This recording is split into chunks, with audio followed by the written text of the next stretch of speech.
Elias Baum, Tim Ehrmann, Jamil Siebert and Lucas Ulrich.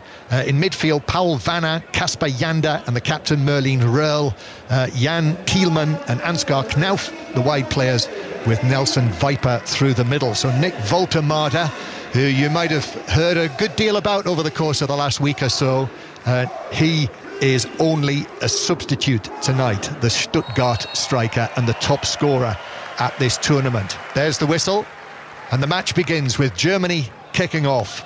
So England against Germany on this final night of group matches at this 2025 UEFA Under-21 Championship, and Germany in their change shirts, which is rather un-German, pink shirts with the shoulders, the top half of the shirts in pink and then the lower half in navy blue.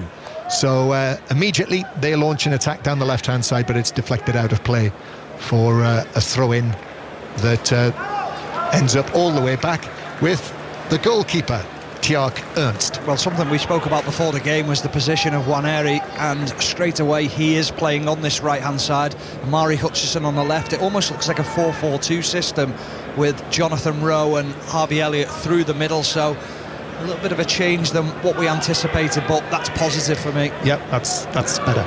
Yeah, absolutely, because I want to see, I know it's not just me who wants to see it, but you want to see Nwaneri in a position where he's most comfortable and feels like he can really attack a fullback. Free kick for a foul on Elliot Anderson, halfway inside the England half. And of course, from the Germany point of view, this is almost an unknown quantity, isn't it? You and I have both watched Germany's first two matches. They've been very impressive. Some of the play has been really top quality, and in actual fact, that is a team of players who start regularly in the Bundesliga. This, not so. Yeah, and that's the hard part about it for the England players. They're a little bit of an unknown. Yes, there will be scouting departments who can pick up on players, but putting them together, seeing them how they click together, it's a little bit of an unknown for also as well Antonio de Salvo, the Germany manager. Yes, Elliot Anderson. England are in possession halfway inside their own half. Elliot Anderson seems to have a problem. I don't know whether it was... It looks as though it's a problem with his hand. When he was fouled a few moments ago, perhaps it was the way that he went down on his hand. Play is continuing, but we're just keeping an eye on the England number 8 as Germany come forward with Merlin Röhrl, the number 8, who plays the ball down the line for Elias Baum, who pushes up from right back. His cross is blocked, and England, through Samuel Illing Jr., are able to bring the ball away. Left-footed ball infield, but a header forward for Germany, bounces back into centre field for Nwaneri of Arsenal in the central area. Then Anderson loses out. Ulrich, the left back, is able to take it on. Left-footed pass, what a pass, what a finish that is from Knauf, and Germany take the lead in the 3rd minute. Never mind all of the changes, completely different German side, but already they're in the goals, and it's one of their leading players, actually, the Eintracht Frankfurt midfielder Ansgar Knauf, with an excellent finish from an angle past James Beadle, but it was all about the pass from Ulrich, which was terrific. England 0, Germany 1. The ball is absolutely sensational, and it catches Jarell Kwanzaa out. He can't quite judge the flight of it, but it's the first touch from Knauf. He just makes sure that he gets good contact on it, makes sure that it's in front of him, and then the strike after it as well gives Beadle no chance whatsoever. Drills it with the outside of his foot. He just opens his body up, bends it into the far corner. It's a quite brilliant goal from Knauf. What a start for Germany. Yeah, super goal. That must be one of the best goals scored at the tournament so far. The pass from the left side of the England half, from the left back, it dropped, the weight was perfect, and the control on his right foot from Knauf, and then the half-volleyed finish from probably, 12 yards, given the angle. Excellent goal. Yeah, he didn't even have to break his stride, did he? It was just on a plate for him, run onto it quite comfortably. As I say, Kwanzaa, he just lost the flight of it. Such was the quality of pass. It was drilled over his head into the pass of Knauf, but brilliant start for Germany, disastrous for England. Yeah, and actually, I mentioned the fact that quite a number of these players played in the Bundesliga 2 in the 2nd division last season. Not those two. Ulrich playing for Borussia Mönchengladbach, And as you may know, Ansgar Knauf was a regular really for Eintracht Frankfurt, who ended up finishing third in the Bundesliga. 6 goals, 10 assists for them this season, played against Tottenham in the Europa League, and that was the finish of a very fine player. So England already behind in this match. Doesn't change anything just yet. England will still be going through to the quarter-finals, but that's not the way that Lee Carsley will have wanted to start, obviously. No, not a good start at all, but it's been sort of the way that England have performed so far within this tournament. They haven't got themselves going at all. I spoke the other day about the centre-back partnership of Cresswell and Kwanzaa. They haven't looked the most comfortable together, whether Kwanzaa's not particularly happy on that left-hand side. So often you're used to seeing the ball in a different way when you're playing on that right-hand side. He's just not looked too comfortable on the left side of defence. So that is Stephen Warnock, former England defender. And it is England 0, Germany 1. So Germany would be going through as group winners. That's what they want to sort out tonight. And then, they're both very good teams, Spain and Italy. But I think if you did want to avoid one of them, it would be Spain. Yeah, tactically, technically, outstanding team. Difficult to play against. You know what you're going to get with the Italians. It's not stereotypical. It's the way they set themselves up. They aren't more defence-minded, so you would dominate the ball. But at the moment, I think Lee Carsley will just be thinking, we'll take anyone as long as we get through. Yeah, that's it. So Germany, it is with the ball at the back, and it's played back by Janda to goalkeeper Ernst, who is making his first appearance of the tournament with Noah Atubolu, the regular goalkeeper among the substitutes. So Ernst has come in. It's Baum's first start, the right back, his first appearance at the tournament, and Röhl as well, the captain tonight, his first appearance of the tournament. So the beauty of this, from completely changing the team, it means that Antonio Di Salvo, the German coach, only the third choice goalkeeper, Noel Knoll, has not got onto the field so far during the course of this tournament. So 1-0, Germany leads, still Slovenia 0, Czechia 0 in the other match in this group. These matches being played simultaneously. And also in the latest match at the Club World Cup, as we've heard, or if you haven't heard actually, Trent Alexander-Arnold and Dean Howson both in the starting lineup for Real Madrid tonight, 0-0 in the very early stages against Al Hilal in Miami. England with Hinchelwood playing it back to Elliot Anderson, and the Nottingham Forest midfielder takes it across the centre circle, and then Harvey Elliott stabs it forward to Hutchinson. Hutchinson now is able to move away from the challenge of Ehrman, and then is fouled, and it's a free kick to England in a good position halfway inside the German half. Yeah, beautiful take from Amari Hutchinson on the back foot. It was a ball drilled through the lines from Harvey Elliott, and it's a great take, little nutmeg as well, and then he's just leaned on in his back by the German midfielder. Now is a position for England perhaps to find some quality on the ball. The Germans are a big team. They are. But Alex Scott will take this free kick, still wearing that strap around his jaw, a black plastic strapping after that broken jaw that he suffered towards the end of the season. Actually takes the free kick short, comes back to Illing Jr. and his ball over the top. That's asking a lot of Cresswell, but he is able to get there next to the corner flag on the right hand side. Plays it back to Waneri. Coming in field, still going Waneri, running all the way from right to left, and then playing it out to Hutchinson. Hutchinson's got the ball down, his ball back across, is played back into the box. Waneri's ball into the 6-yard area, and a stretch for it for Kwanzaa, but the defender got there first and was able to help it over the top of his own crossbar, and it's a corner to England. That's the best we've seen from Lee Carsley's side tonight. That's the best we've seen from them all tournament, John. The movement, the interplay between the players, 1 and 2 touch. The only thing that was lacking was the ball from Waneri at the end. He just scuffed it into the ground, bounced up, made it very difficult for Kwanzaa to get a touch on it. Well defended by Germany. And it was Ehrman, wasn't it, the number 14, who was there ahead of Kwanzaa as they dived in together. Corner to England. Scott into the edge of the 6-yard box. That's headed away by Ziebert. Comes out to Anderson. Then back to Scott again. Alex Scott of Bournemouth is able to get a left-footed ball into the penalty area, but in the middle, Viper, the centre forward, back in his own penalty area, just volleys it away out of play.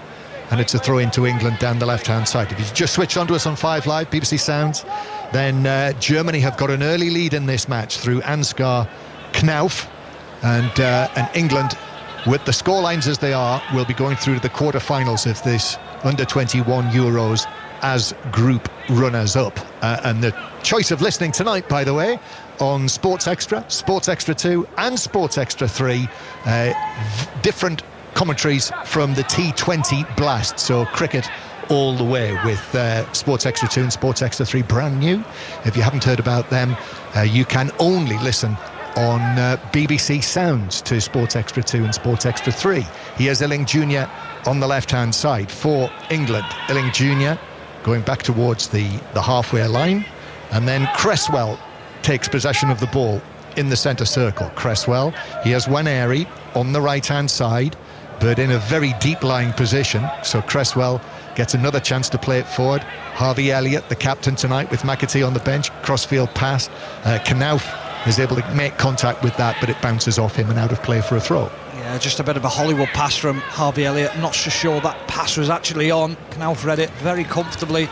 Germany just sat in a shape now, just saying to England, OK, you can have the ball. I'm quite happy for you to have it up until the halfway line. As soon as you step over that halfway line, then we're going to get tight. We're going to make it difficult for you. And the other thing as well is, if England do go through as group runners-up, that means that they will be playing on Saturday. Spain will have had an extra 24 hours to recover from their match, and in saying that, as you know, Stephen, we both watched them last night. Both Spain and Italy made a raft of changes, didn't they? I think 10 changes each. And England tonight, just the 4 changes.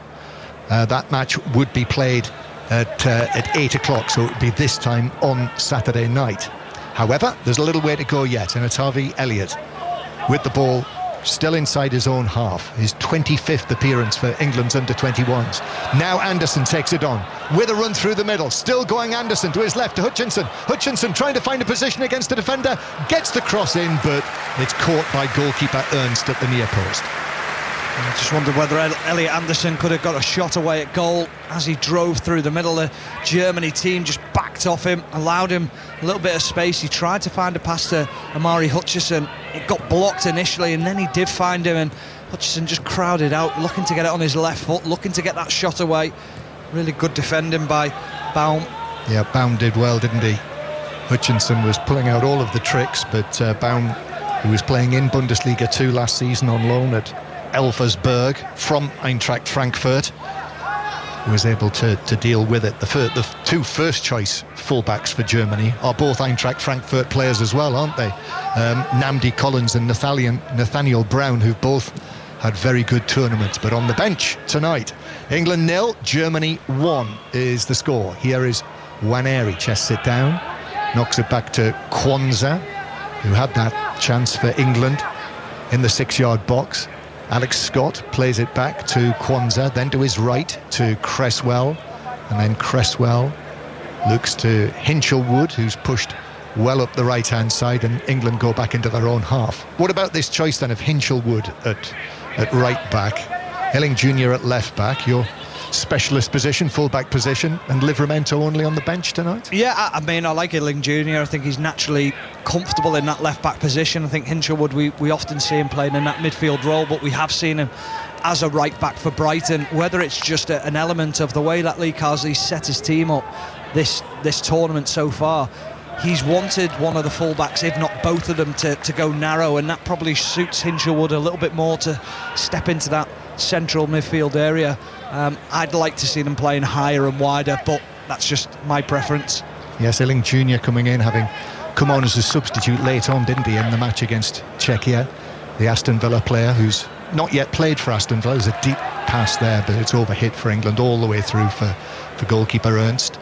Spent half of this season, didn't he, Illing Jr. playing for Bologna, and the other half playing for Middlesbrough. That's a bit of a contrast, isn't it? You can get spaghetti bolognese in both places, though. Here is Siebert bringing the ball forward from the back. Ulrich then in field, it bounces, and then the pass to Knauf, the goal scorer, gets the ball down and sets off on a direct run at the England defence, and that is stabbed away for England by Illing Jr. And England now look to counter-attack. Alex Scott, not at full tilt, but looks to his left. Illing Jr. arrives there, up the left wing, low cross into the penalty area, and that's whacked away by Ehrman on his right foot and out of play for a throw-in near the halfway line. As I say, we have heard from Alex Howell. He said it was about 24 degrees, I think the thermometer was saying is the temperature in Nitra tonight, but we can already see, even in the first 15 minutes, you know, the players are sweltered, aren't they? Every close-up we get, you can see all of the players are sweating heavily as the ball comes back into the England half to Kwanzaa. Anderson in the centre circle. Anderson just having a look, and then finds the pass to Harvey Elliott, and Elliott moves it infield past Thielmann, and then the ball forward, it breaks down for England, and they go back to goalkeeper Ernst, who goes long actually, right-footed towards the halfway line. Kwanzaa gets up high there, bounces down for Anderson, who looked as though he might have been shrugged off the ball. No free kick given, played forward to Knauf. Vipers in the middle, if Knauf can find him, defenders coming back, and actually Cresswell's able to do enough and take the ball away from Knauf. That was a big alarm for England, and they've survived it. Yeah, it was, really was, and it was a great shoulder barge in the centre midfield against Elliot Anderson, who hit the deck, and then there was a space in behind for Knauf to run into, but Charlie Cresswell does exceptionally well. He didn't fall for the little Cruyff and the chop inside. But England now have a little bit of an issue because Jarell Kwanzaa has gone down. Initial header, took a blow as he fell down. Looks like he's just hurt his hip as well. So this will be a concern for England. Yep, he doesn't look very comfortable at all. He stayed sitting down on the ground for some time near the centre circle. Harvey Elliott, his clubmate, has helped him get to his feet, and he's walking away holding his left hip. John, it almost looked to me like that's a reoccurring injury. The way he punched the ground, it was almost like he's had something there before and he's just aggravated it ever so slightly. Well, the referee is just waiting with Kwanzaa, and it looks as though he's okay. Yeah, well, he's dropped the ball to Kwanzaa, who then plays it to Cresswell, and just seeing Kwanzaa at the top of the picture here just seems okay. We'll keep an eye on him though, Stephen. So 1-0 Germany lead, which means Germany would be going through as group winners, as Waneri is pulled back on the halfway line by Ulrich. So a free kick to England that Waneri was looking to take quickly, but the referee's going to bring back. Yeah, Ulrich's done well so far against Waneri because he knows the danger that Waneri poses whenever he faces a defender up. So every time that Waneri's got the ball, he's got Ulrich right behind him in close quarters, making sure that he can't face him up. That's going to be a fascinating battle to see how that plays out for the next sort of 70 minutes or so. 1-0 Germany lead. Still inside the first 20 minutes of this match, and England have recovered from that early blow, but Anderson is struggling just to keep possession for England, but he does, and now it's being brought forward by Jonathan Rowe, and then the shot from the left side of the penalty area from Hutchinson, but went for the near post and hit it wide of the goal from a tight angle, and it's a goal kick to the Germans. Yeah, it was a tight angle, and just in the centre of the picture was Harvey Elliott saying, where's the pass, why didn't you square it? It's such a tight angle, yet chances of you scoring from that position were very tight. And also had Jonathan Rowe and Waneri coming in at the back post, which any little touch from a defender, ricochet, might have fallen into their path, but a little bit better from England. England 0, Germany 1. On the BBC tomorrow, further coverage from Queen's, where Jack Draper won through today. 5 Live will have more commentary from Royal Ascot, where you were yesterday, as discussed on Sunday. You managed to get to Royal Ascot and enjoyed your day, didn't you? I had a lovely day. Very good. Yeah. And also coming up Friday, don't miss it, Test Match Special back on air on the first morning of the first test between England and India. 10:25 Friday morning, Test Match Special will be on Sports Extra. 1-0 to Germany. Waneri trying to take it on from the halfway line and runs into a couple of challenges, wins the free kick. The Germans, you can tell they are very, very aware of the threat that Ethan Waneri could pose for them. They've clearly been heavily briefed about him. free kick. Then Elliott, left-footed, infield, comes off the head of Röhl, but he was adjudged to have been fouled by Anderson, so it's a free kick to the Germans just outside their own penalty area. Just an aerial challenge between the two of them. So a free kick, which will be taken by the captain, who knocks it out here to the solid figure of Siebert. Bearded, big shoulders, left-sided central defender. Röhl has taken it all the way back into his own box. Siebert has given it away here. Fortunately for him, it bounced back to him. However, he's had it nicked away from him by Nwaneri. Jonathan Rowe could be in, but shoots wide into the outside netting. The angle was tight. Defender came back in quickly and actually took it just a little wide. But Nwaneri providing the pass, but Jonathan Rowe not able to provide the finish. Yeah, Siebert's a big lad, but not the most confident on the ball and not the most comfortable. Lovely little pickpocket from Nwaneri, and then he plays a lovely reverse ball as he comes in off the right touchline, reverses it with his left foot into Jonathan Rowe, and I'm thinking, hit it first time, you might catch the keeper unaware, on set, and it was just fired wide. Big opportunity. Germany have given it away again. Elliott 30 yards out. Now Nwaneri again. There's the overlap here from Hinchelwood. Nwaneri gives it to the Brighton midfielder, who just rolls his foot over the ball. And Germany are now back in position. Anderson back to Cresswell, closer to the halfway line. Hinchelwood gives it away. Germans could be on the break here. England will need to get back. Knauf with a flick from him, then back into the centre circle where Yanda is able to take it on, but Hutchinson coming back is able to smuggle the ball back for England, although he's in danger of losing it again. He has lost it. Knauf runs away from Hutchinson down the right hand side. Knauf has a little look infield and Vanna is there. Vanna plays it square, then the shot from the edge of the area from Yanda. That was not far over the top right corner. Goal kick England. Mari Hutchinson caught on the ball, and then just Knauf, he's so dangerous and direct in the way that he plays. He makes the England players back off.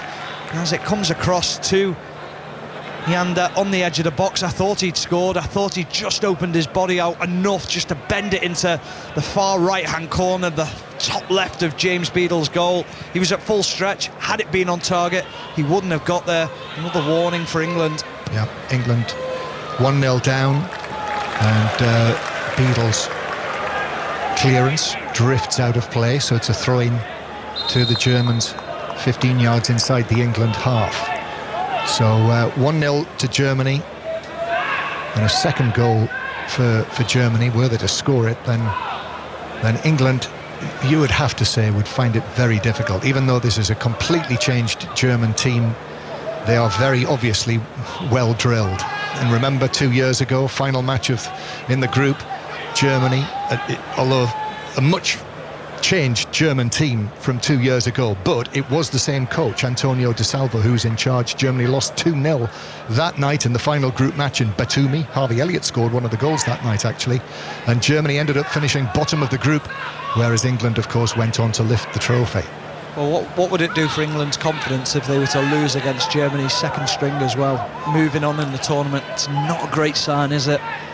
No, Lee Carsley would have some big decisions to make, and he would have to make them ahead of a match against probably the favourites to win the whole thing, Spain. Here's Knauf down the right-hand side. Knauf is up against Kwanzaa, who seems okay, gets the cross in. It lands on the far side of the penalty area. Ulrich is there. Ulrich's ball into the England box. That's steered away, cleared away by Cresswell. And now Harvey Elliott. Elliott plays it infield, and it's nicked back by Yanda for Germany. Then back towards the edge of the penalty area. Vanna trying to find a position, but Alex Scott's able to come in with the challenge. And then Harvey Elliott is fouled as he brings it away by Kasper Yanda, and it's a free kick to England, who are living dangerously. Yeah, they are, and Harvey Elliott caught out on the ball. He's been poor so far in the game, struggled both on the ball and off the ball. You're looking for a captain's performance, and at the moment it's just not happening for him. I'm watching him thinking, where are you playing? That's my big question. He keeps drifting around the field, almost like he's got a free roll, but it's just not quite clicking for him at the moment. 1-0 to Germany. Hinchelwood. And again, we see here, just watching England in possession, inside their own half, on the halfway line, and the creative players, Elliott and Nwaneri, are having to come very, very deep for the ball, and then a foul I think Waneri has just clipped the heels of, I think it was whoever the Thurman. German player is. So it's a free kick to the Germans, and Thielmann it is, has stayed down. Thielmann on the left and Knauf on the right. So we'll have a little stoppage here while the sponge is applied to the forehead of Thielmann. He might have just banged his head on the way down there, which might be the issue, which might be why play's been stopped.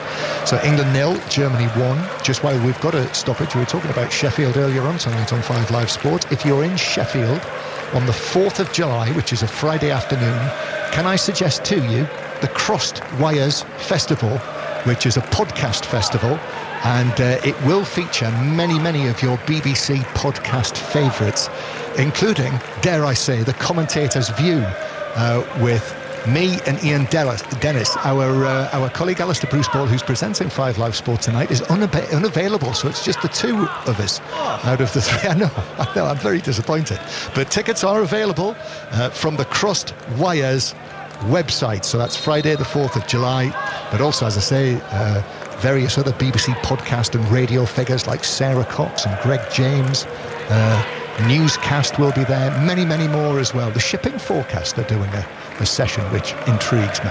But yes, there we are. Tickets are available from Crossed Wires. You on commission, John? No, I'm in it, and I don't want to walk out and find nobody there. So, that won't happen.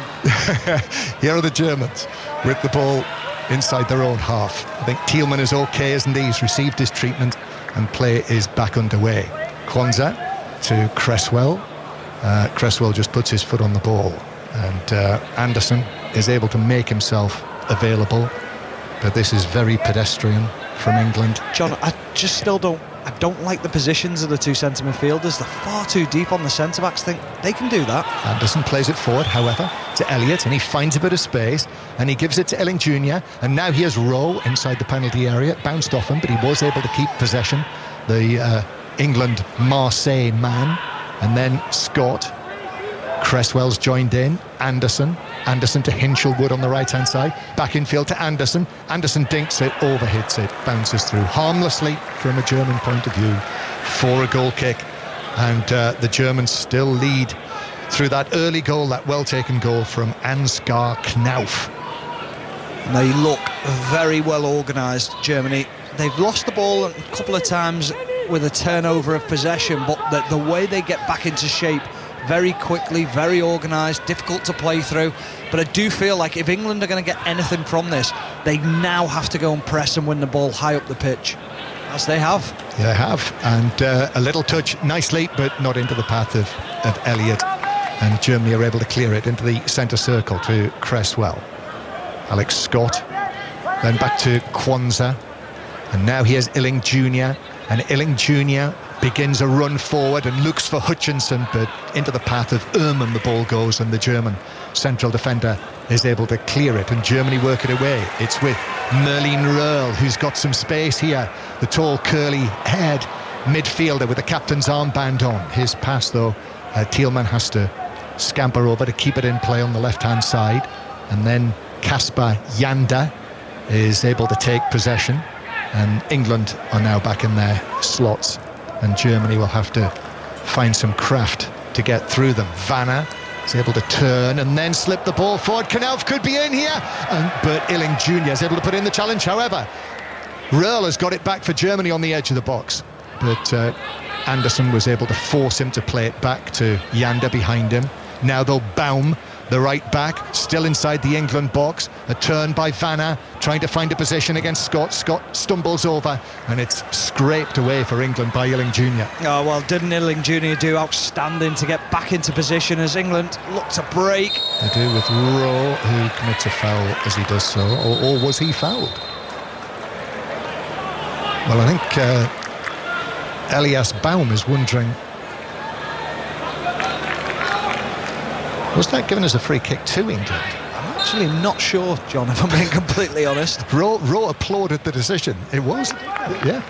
Surprising. Well, that surprises me. So England take the free kick. Earlier foul, apparently, as the move developed. So a free kick now to Germany. conceded by Elling Jr. and Germany have it. Half an hour played, England 0, Germany 1. What do you think, Stephen? Again, I'm not impressed. I've not been overly excited by England. I think, again, the formation, it just seems very congested in the way that England are playing. There has been a couple of bright sparks where you think, OK, could have perhaps scored a couple of goals, but that's just been from turnover of possession. There hasn't been any major passages of play where you've gone, oh, they've cut them open. I think we've had one in 3 games.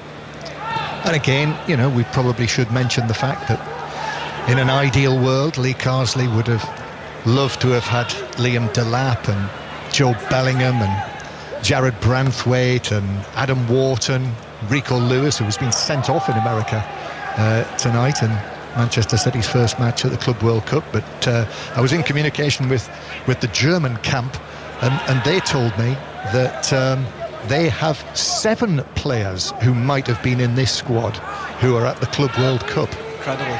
And then we mentioned another one, didn't we? Florian Wirtz. Yes. Who could have possibly been part of this squad as well. Still young enough to play in it. Yeah, so England attacking with Elling Jr. on the left. Elling Jr. took a heavy touch, which takes it straight out of play for a goal kick. So a goal kick to Germany.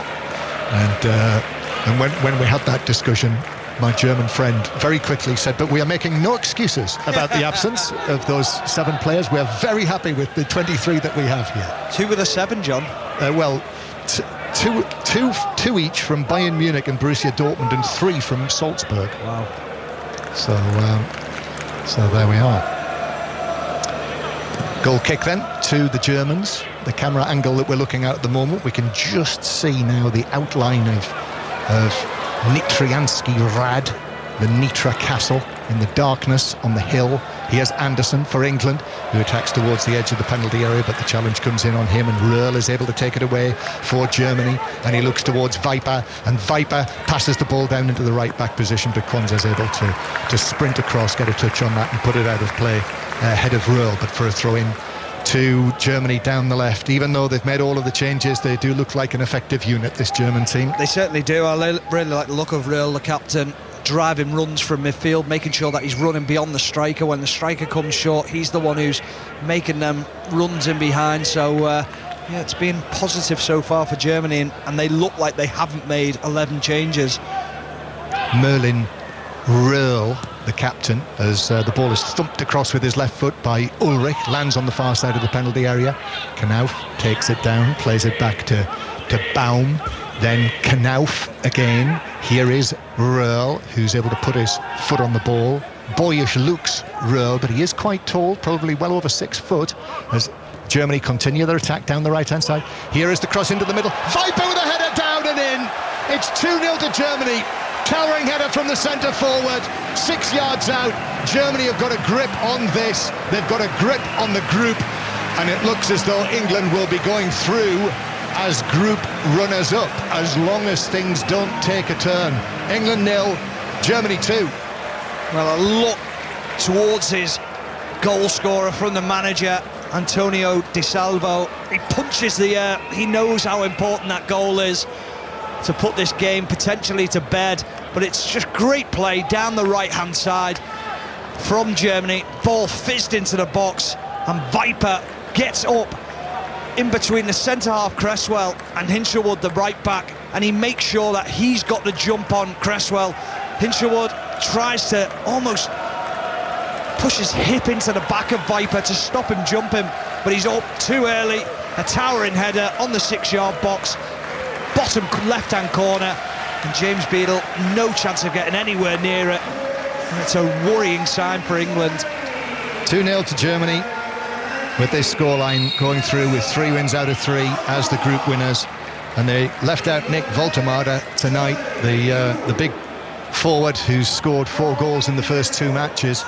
Left him out, but they brought in Viper, who is not the 6'6" of Woltemade, but he is 6'3", and that was a classic big, tall centre-forward headed goal. Yeah, it is, but the ball has to be right into the box, and the quality of the cross that came in, I'm not sure who actually assisted it, John. It was Knauf. Was it Knauf? Yeah, it was brilliant. It was just put in an area where he knew he didn't have to pick anyone out. He'd allow Viper to go and attack the ball, and it was an absolutely superb ball and a brilliant header as well. But he is a presence, John, you're right, Viper. He's a physical player, but obviously got quality as well. Yeah, it was nicely played back to Knauf by, I think it was Vanna. You know, the pass back to him just had the right pace on it as well. He was arriving onto it. It comes with a message, that pass. It tells you you've got to play that first time. It allows you to play that first time as well. Yeah, and he did, and it was headed in, and England have got a long way back from 2-0 down in this match. This German team, I mentioned the fact that England beat Germany in this match 2 years ago. The Germany Under-21 men's team have not lost since then.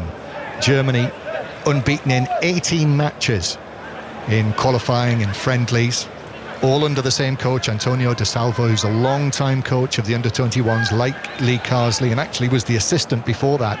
Remember Stefan Kuntz, who was the manager before then, who actually won the European Under-21 Championship as the coach when he was in charge, and Antonio De Salvo's taken over from him. So it's a very established setup that they have, and they're very much bouncing back from the disappointment of 2 years ago when they went out at the group stage. They look very relaxed in the system, don't they? They understand the system, what's being asked of them. Out of possession, they look very comfortable as well, and I think that's the sign of a great team, a positive team as well, that they are comfortable out of possession. And just to make it clear, England 0, Germany 2. England are losing, but they are still going through as group runners-up. It is still Slovenia 0, Czechia 0, but if Slovenia started the ball rolling in that match, then it could become nervy, this, for England. Or indeed, if Germany go on to score more goals in this one. Well, that's the concern. I think there's more goals in this for Germany. I really do. I think they see a vulnerable England team, a team that are lacking in confidence and sort of lacking that half a yard, both in the minds and physically as well. Lee Carsley's got a lot to think about here. England 0, Germany 2.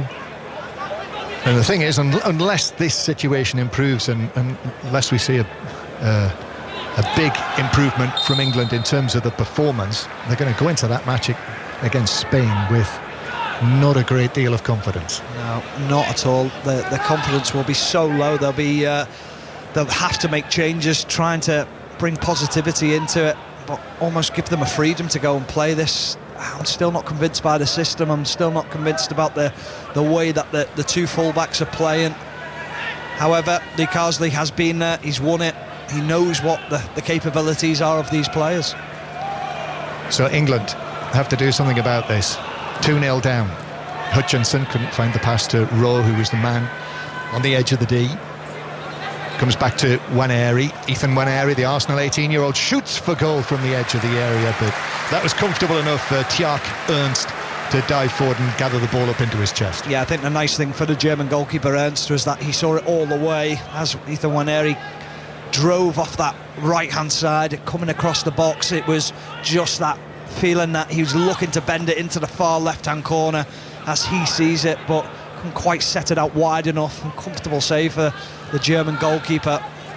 Might be a good time to point out what the Under-19s did last night, which was remarkable. Oh, brilliant. Will Antwi's team, that was England-Germany in Bucharest in the Under-19 European Championship tournament. England 5-1 down shortly after half-time, finished 5-5.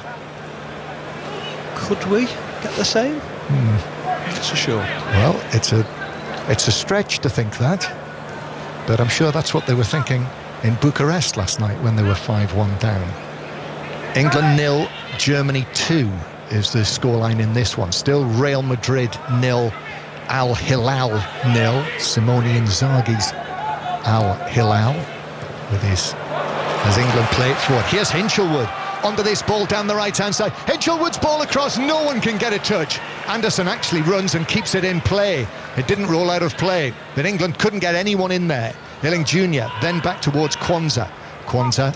Illing Jr. again. That's more like it from England. They managed to, as they say, get behind Germany and get the ball into the box. Well, it's because Hinchelwood wasn't playing centre midfield. He found himself high on that right-hand side, overlapped Ethan Nwaneri, and then he draws out the German players, finds a little bit of a gap for himself, and as he drove into the box, you could just almost see him saying, where's my next pass? Where's the one who wants to get on the end of it? A couple of players hanging out on the edge of the box. Go and bust your gut to get in there and find a simple tap in. He might have just overcooked the pass though, Hinchelwood, as he played it across the box. So 5 minutes to go to half-time in Slovakia, and England with a lot to do against the group leaders. But Rose won it back on the edge of the area. That was careless from the Germans. Waneri trying to find a way through. It's very congested. Then it comes out to Elliott on the edge of the box. Elliott trying to find a position, still going round the defenders. Then skies his shot, got right underneath it, and it cracked against the roof of the stand behind that goal to our right. Goal kick. Well, that's 3 or 4 times now where England have pressed Germany as they look to play out from the back, and I'm going to have to say it, they're not good enough to do it, Germany. They're not that comfortable at the back in being able to do it. Yes, good defenders, but not good on the ball. So England have to go and press them high up the pitch, try and pinch the pockets again. And that's what they're trying to do straight away from this kick-off. Former England defender Stephen Warnock with us here. England 0, Germany 2. On BBC Sounds as well. Also tell your smart speaker to play Radio 5 Live. I can tell you, Stephen, Real Madrid are in front. England have given the ball away. Here's Knauf. He's scored one, set up the other. Knauf, the Eintracht Frankfurt man, is able to hold it up against Illing Jr. Then the cross from Baum, and Viper in the middle actually fouled Cresswell, shoved him over before Viper actually headed it wide. Real Madrid 1-0 up. Gonzalo Garcia with the opening goal for Real Madrid at the FIFA Club World Cup. And England there, another chance for the Germans. Yeah, dare I say it, the Germans are very efficient in the way that they play. Yes, you may. And a man called Nelson has scored for Germany against England. Germany expects that every man should do his duty. Here is Hutchinson coming in field, then going back round the outside of Baum. Rowe is over there on the left wing as well. Illing Jr. plays it behind Hutchinson, and Germany can play it forwards and then go all the way back to Elias Baum. So Nick Voltemada, we saw him warming up, didn't we, with the pictures that we had before the game, and he's sitting on the bench. He certainly looks a prospect, and England and Germany tonight managing very nicely without him, although they've given it away. Siebert, and then into the area. Anderson with the ball, works it across, took a deflection off the defender who came in. I did wonder whether it might have struck his arm, but I didn't see any particular appeals for England. There was just Harvey Elliott. Harvey Elliott did appeal. I think he thought it struck the hand, but my first initial thought was that the hands on the ground supported him as he goes to make the challenge. But again, England pinching the pockets of Germany, trying to play out from the back, and that's where all the best chances have arrived for England. It is. That's happened several times, hasn't it? Now here's Elliott again for England, scoops it forward but gets that all wrong, and it bounces through. Rowe couldn't get there, and it's through for a goal kick. They'll have had a look. The VAR tonight, Stephen, is a Dutchman, as we see the replay of this when it was worked back across the goal by Anderson, the defender sliding. And I think you said it absolutely correctly. Yeah, he as he slides in to make the challenge, and he goes to ground, and his arm is on the floor as well, supporting, and it does ricochet off the arm, but to have a penalty given against you for that would have been very, very harsh. Yes, the video assistant referee is a Dutchman, Clay Ruperti. Here is Hutchinson for England. What they need is just a goal back, and if they could get one before half-time, all the better. We are, though, in the 44th minute as England go back towards Kwanzaa, and then Hinchelwood, who's actually quite central here, having started as the right back, then out to Waneri taking on Ulrich, still going infield. Elliott's able to take it on, but the Germans have got 3 men around him. Waneri very, very tight in the D, went for a Zidane-style roll, that didn't come off. Germany dispossessed him, took the ball away, although England win it back with Hinchelwood on the halfway line. And now Alex Scott. Here is Hinchelwood just puts his foot on the ball. Anderson wanted it there, but it's gone out wide to the right-hand side to Elliott. And then England, white shirts. Elliott suggests that he wanted He didn't get the movement that he wanted there, so it goes back into the centre circle to Alex Scott, and the Bournemouth midfielder lifts a pass towards Hutchinson, Amari Hutchinson of Ipswich Town. He's got Samuel Illing Jr.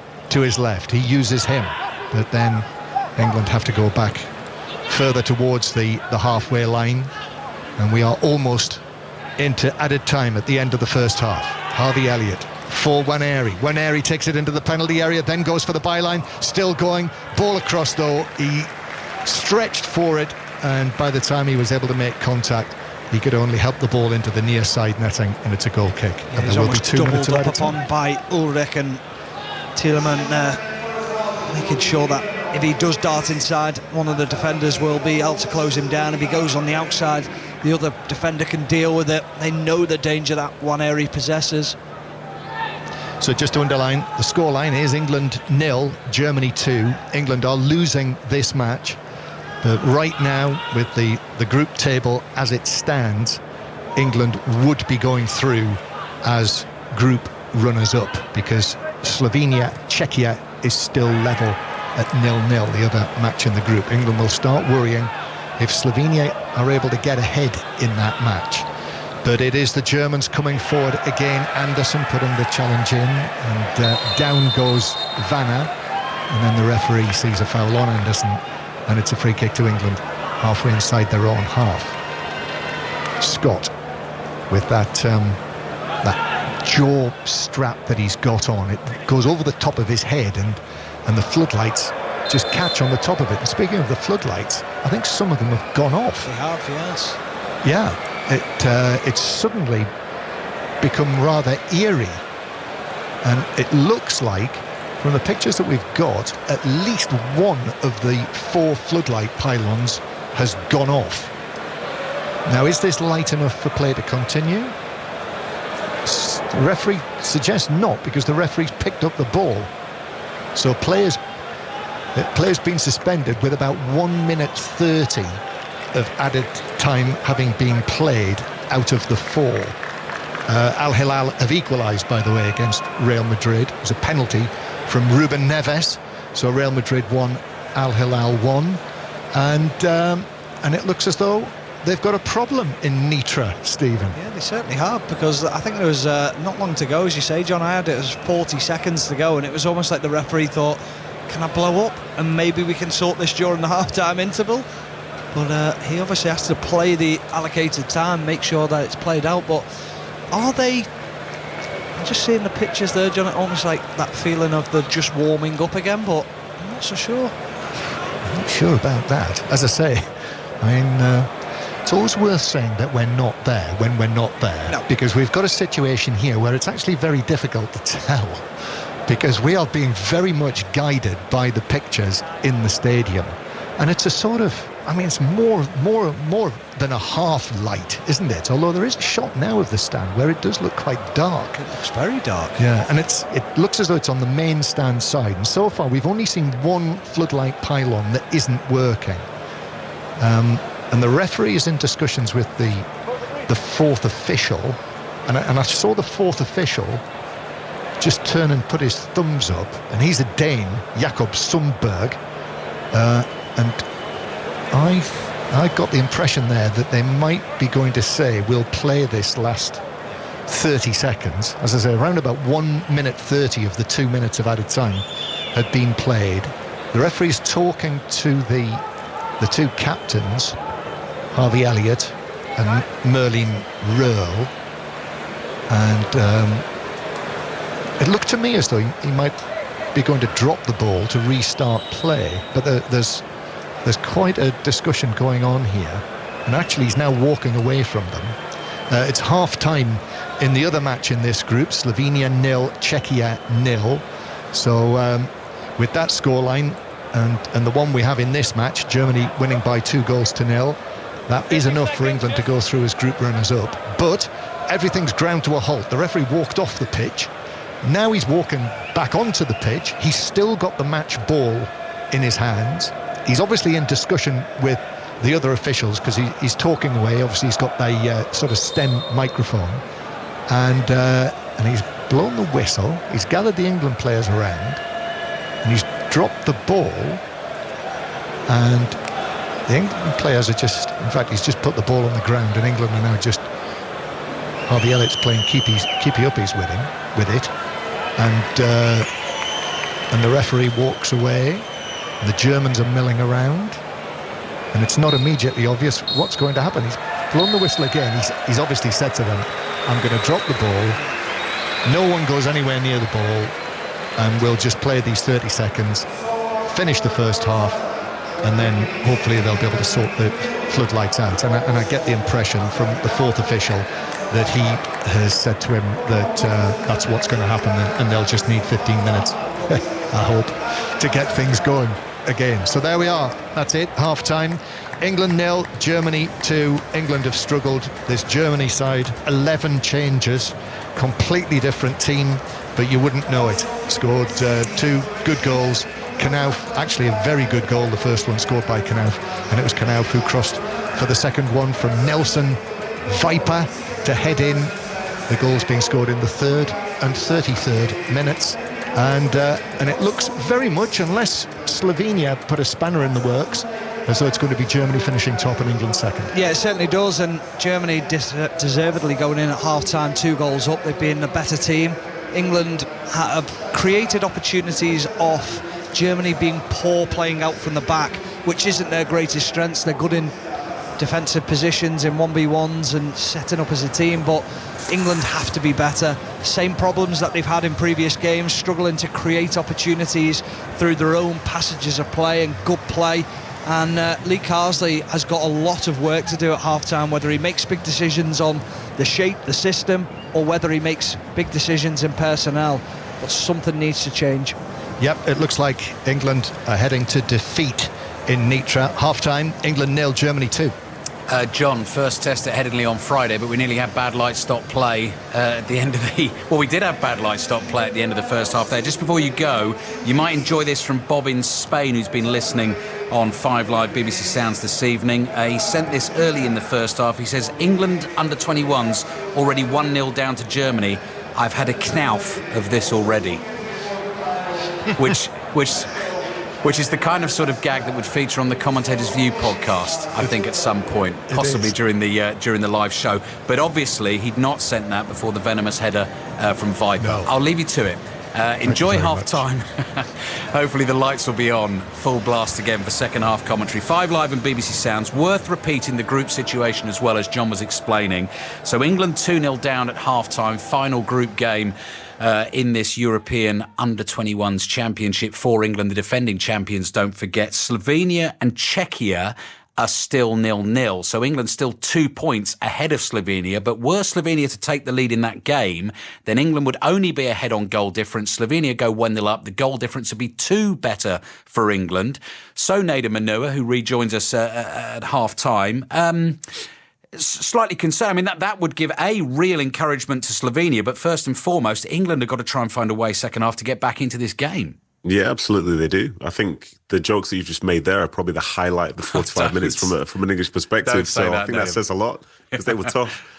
But yeah, they definitely need to find something. And I think the discussions we had before the game about leadership and so on, well, this is a true test of it. I think for Lee Carsley deciding that he doesn't want to be like a helicopter coach, to right over the players saying, do this, do that.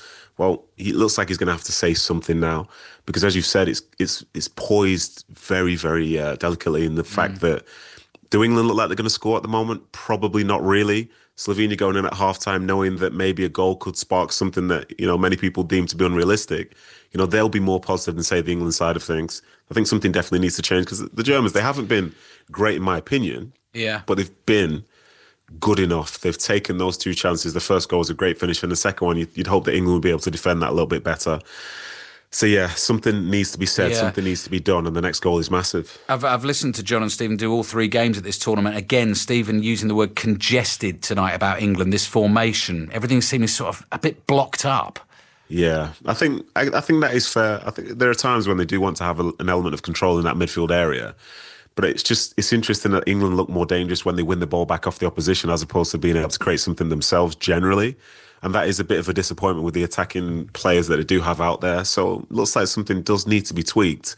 or maybe, just the obvious change of bringing on like a number 9 in Stansfield, but that doesn't necessarily guarantee they'll be able to create good opportunities for him. But I think for Carsley, it's going to be a good test to see how he responds, how he speaks to his team and responds in that second half. Yeah, England defending champions, the Under-21s, 2-0 down against Germany, still going through at the moment. Runners-up in this group will face Spain in the quarterfinals at the weekend. Thank you for the time being, Nedham. There's live cricket tonight over on Sports Extra 2 and 3 as well. All of the action in the T20 Blast. You can find all of those streams on the BBC Sounds app, as John was explaining during first half commentary of the game between England and Germany. Kevin Howes, though, for us this evening at the Oval. This is Surrey against Sussex, Kevin. And Surrey are on top at the moment because the Sharks have been set 211, a big total, terrible start. 14 for 3 inside 3 overs. Reece Topley picking up a couple of wickets. Tom Clark got going for a little while. Impressive 45 off 25 deliveries. 1 of 2 wickets to go to the Kiwi international spinner Mitch Santner. And a good catch from Will Jacks, well judged, coming in from the boundary. But they're now 88 for 5 in the 12th over with an awful lot of work to do. Earlier, 20-year-old Ollie Sykes with a 44 not out of just 18 deliveries, 2 fours, 4 sixes.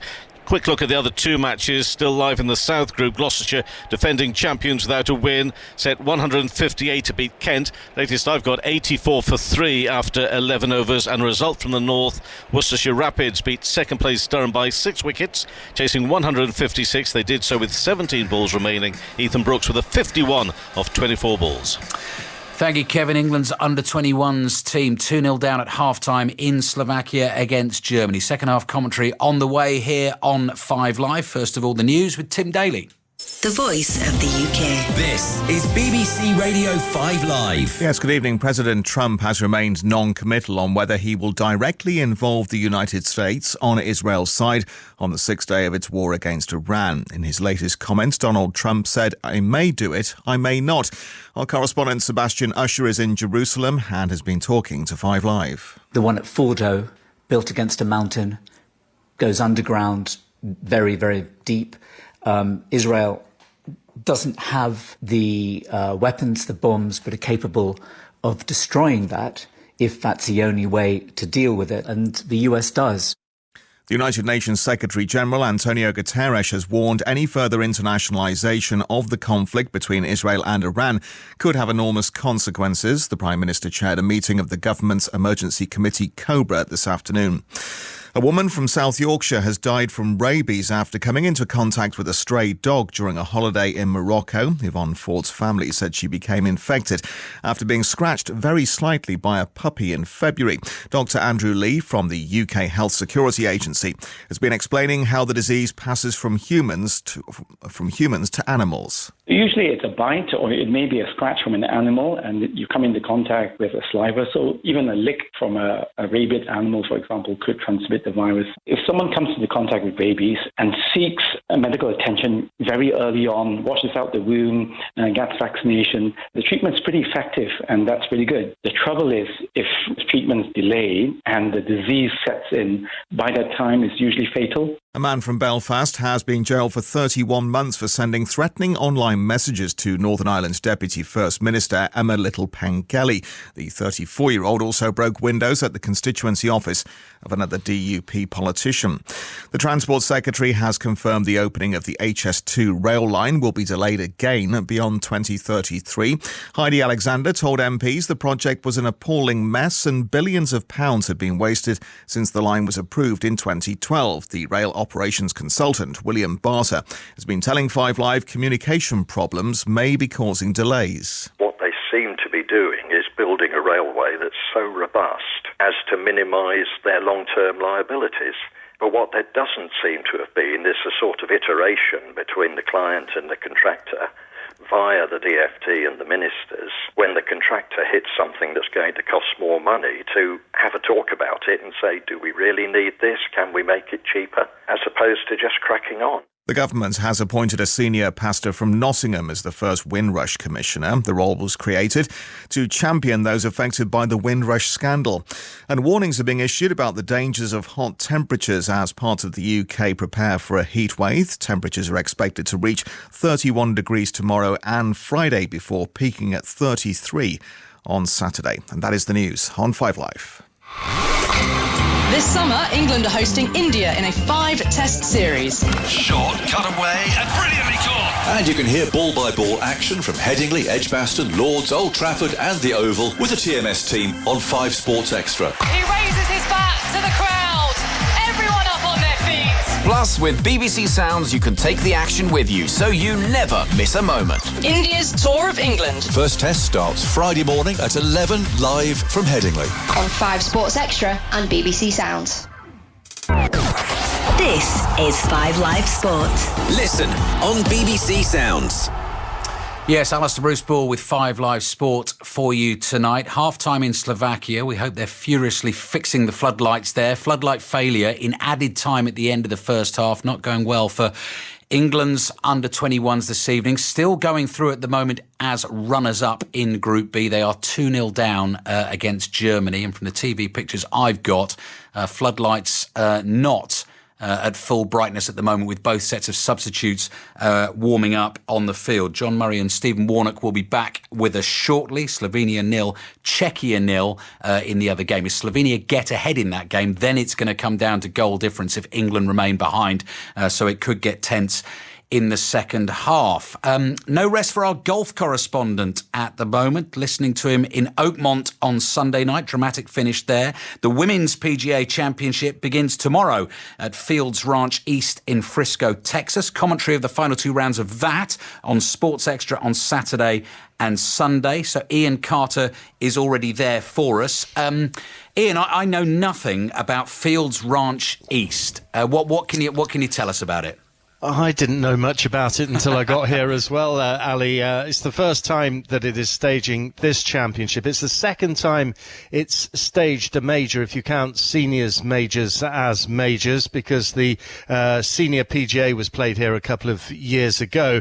And it is somewhere that we need to get used to, because this is the home of the PGA of America, and in 2027 the PGA Championship will be played here. It is for the women a 6,600 yard par 72. That could be stretched all the way to almost 8,000 yards for the men as and when we get to that in 2027. But it is a formidable undulating test, big greens, lots of runoffs, lots of slopes on the greens as well. So I think it will be a very good test of the skills of the 156 players who will be teeing it up tomorrow. Yeah, third major of the women's season. We had a European winner of the last one, Maya Stark. Fitness concerns for world number 1 Nelly Korda, I'm hearing. I mean, is there any danger she might miss the tournament here? No, she's going to be teeing it up. She says that she will be fit to play, but in practice earlier in the week, she suffered a neck spasm playing out of the rough. And she said, given the injury problems that she's had recently, when that sort of thing happens, she feels it that bit more. But I thought she was noticeably upbeat in her news conference yesterday. I think the big question mark over Nelly Korda is the quality of her putting. If that had been really on song at the recent US Open, we might have been talking about her being the champion rather than Maya Stark, who ended a run of 8 majors without European success in the majors. And in terms of potentially further European success in this one this week, I mean, British interest in particular, Ian, what are we looking at?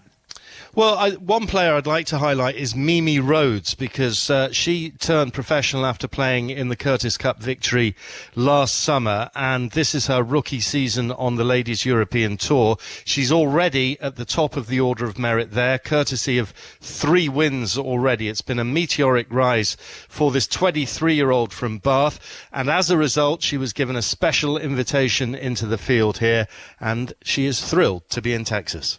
It's unbelievable. So excited to be here alongside all of these great players and who I've watched on TV the last 10 years of my life, when I've inspired to become a professional golfer. So yeah, it's feeling a bit surreal, and it's all building up, and yeah, I'm just really excited to get started tomorrow. When did you find out that you were in the field? It was, I think, just a couple of weeks ago. Yeah, I got a message and it was, one of the best messages of my life, probably. Because it's coincided, obviously, with a fantastic start to your professional career, 3 wins on the LET. But when that message came through, was that like a validation or was that a shock?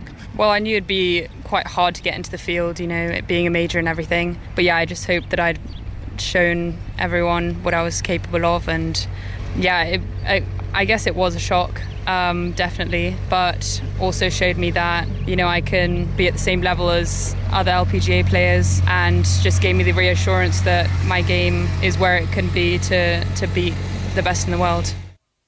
So that's Mimi Rhodes. The other Britons in the field, Georgia Hall, Jodie Ewart-Shadoff, Gemma Driver of Scotland, and of course Charlie Hull, the British number 1. Thank you, Ian. Yes, full commentary, Sports Extra this weekend, the Women's PGA Championship commentary from 8 o'clock on Saturday and Sunday. Teams on their way back out in Slovakia. Just before we hand you back to Stephen Warnock and John Murray, let me tell you that Manchester City beat Wydad Casablanca 2-0 in their first game of the Club World Cup. For them, Phil Foden and Jeremy Doku with the goals. Rico Lewis was sent off. Real Madrid drawing 1-1 in their first game against Al Hilal at half-time. Trent Alexander-Arnold and Dean Howson making their debuts for Real Madrid, and Chris Wilder has parted company with Sheffield United following their defeat to Sunderland in the Championship playoff final last month. Former Southampton manager Ruben Selles has been announced as his replacement. Hopefully, floodlights back on, John Murray. Yes, I don't know if they are absolutely back to full capacity, but it's certainly brighter, and we have seen at half-time pictures of the offending floodlight pylon sparking back into action. But last time I saw it, it looked as though about half of the bulbs were back on. But looking at the pictures that we have here in the studio, it does seem as bright as it was before the partial floodlight failure. So second half is about to begin, and England have made 3 changes, 3 half-time changes, Stephen Warnock. So James McAtee is coming on, Jay Stansfield is coming on, and also Brooke Norton-Cuffy coming on. So the 3 who are coming off, I've seen Harvey Elliott and Jonathan Rowe's names go up, and also it is Illing Jr. is the other one. So a bit of a rejig then, and 2-0 down. Lee Carsley clearly felt he had to do something quite dramatic. Yeah, well, Hinshelwood's come across to the left back position. Norton Cuffy has gone into that right back position, and then we're just going to see, I think it's James McAtee up front with Stansfield as well, and then it is Amari Hutchinson on the left along with Waneri on the right hand side. But we need to see something from this England team, need a response. Yep, so Jay Stansfield coming on as a substitute, as he has now in all 3 of England's matches at this tournament. The Birmingham City striker with his 23 goals personal best that he scored as Birmingham, of course, finished as League One champions last season. Second half still not yet started.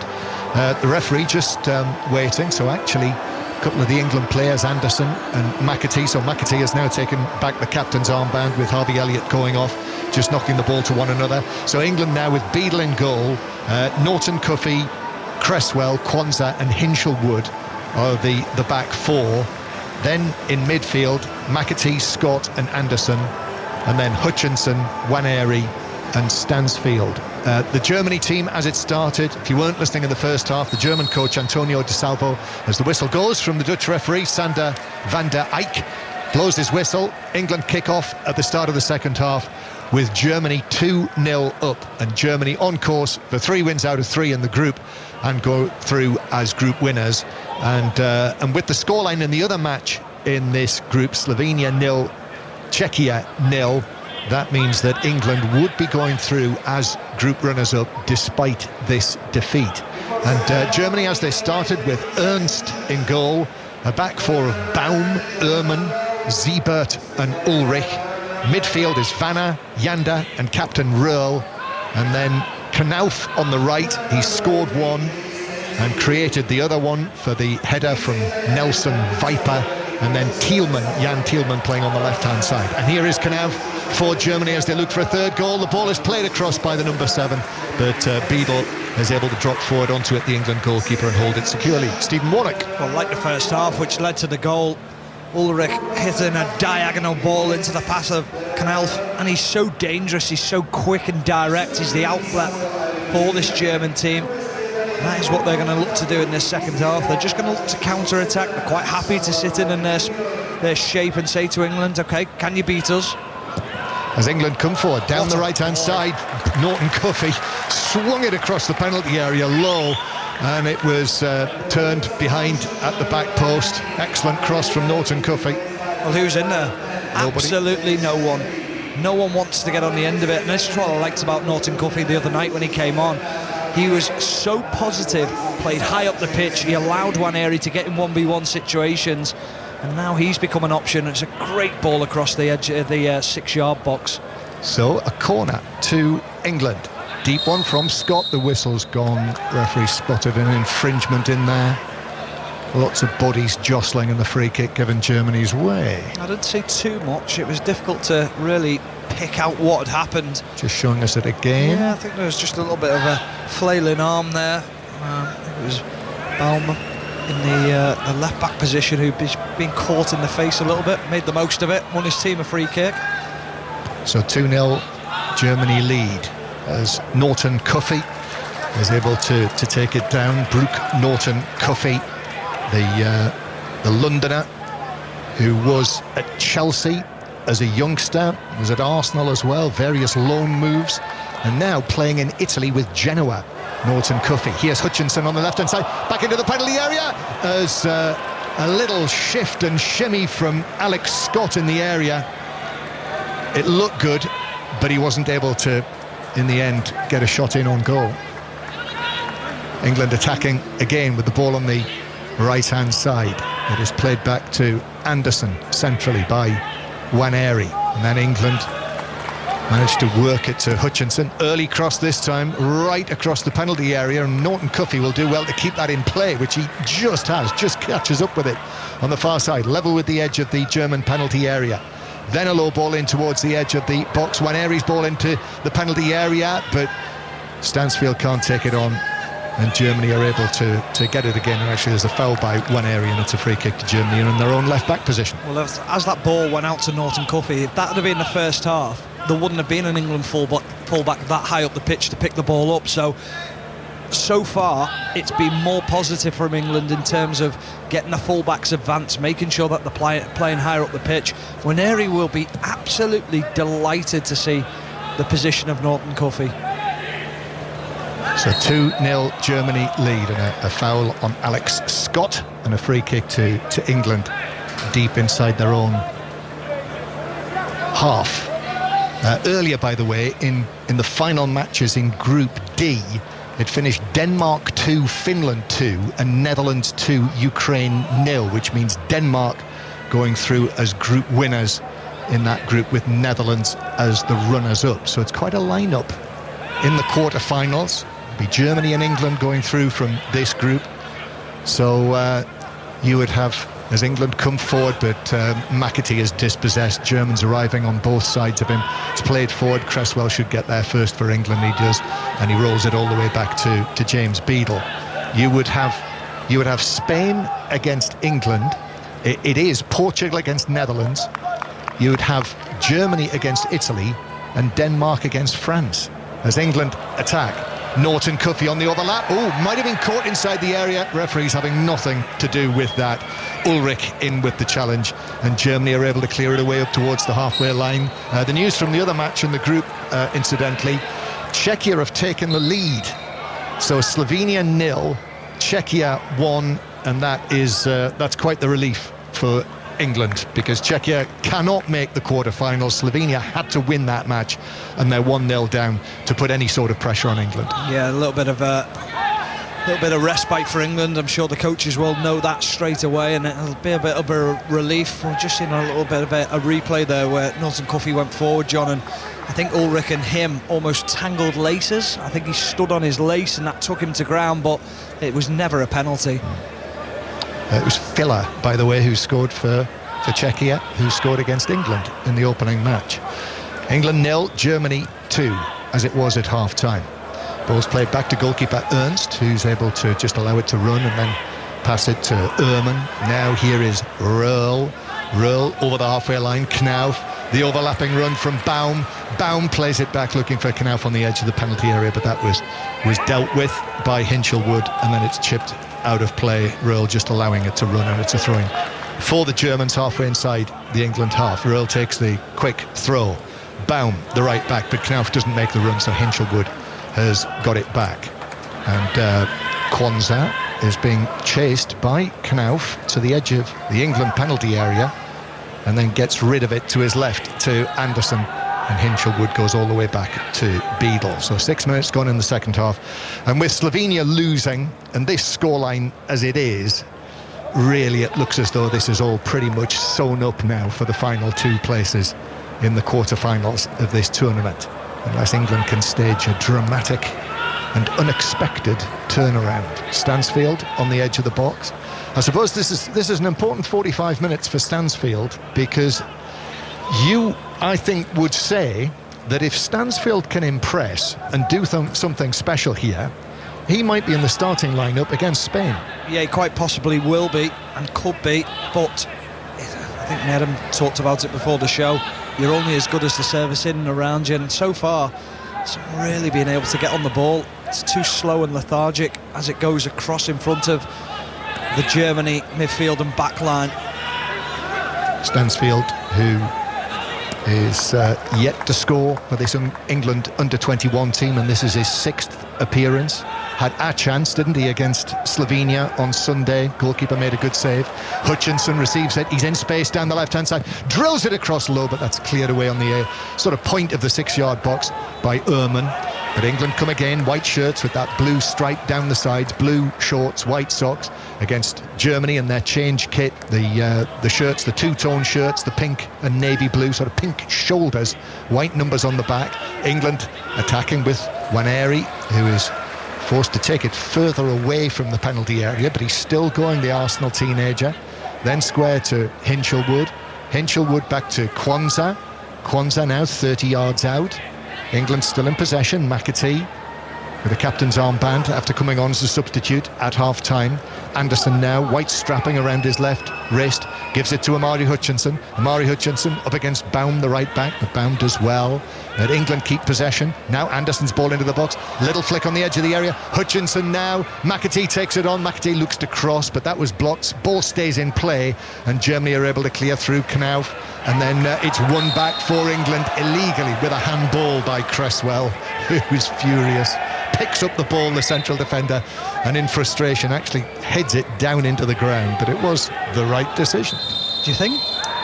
I don't know where his arms can go.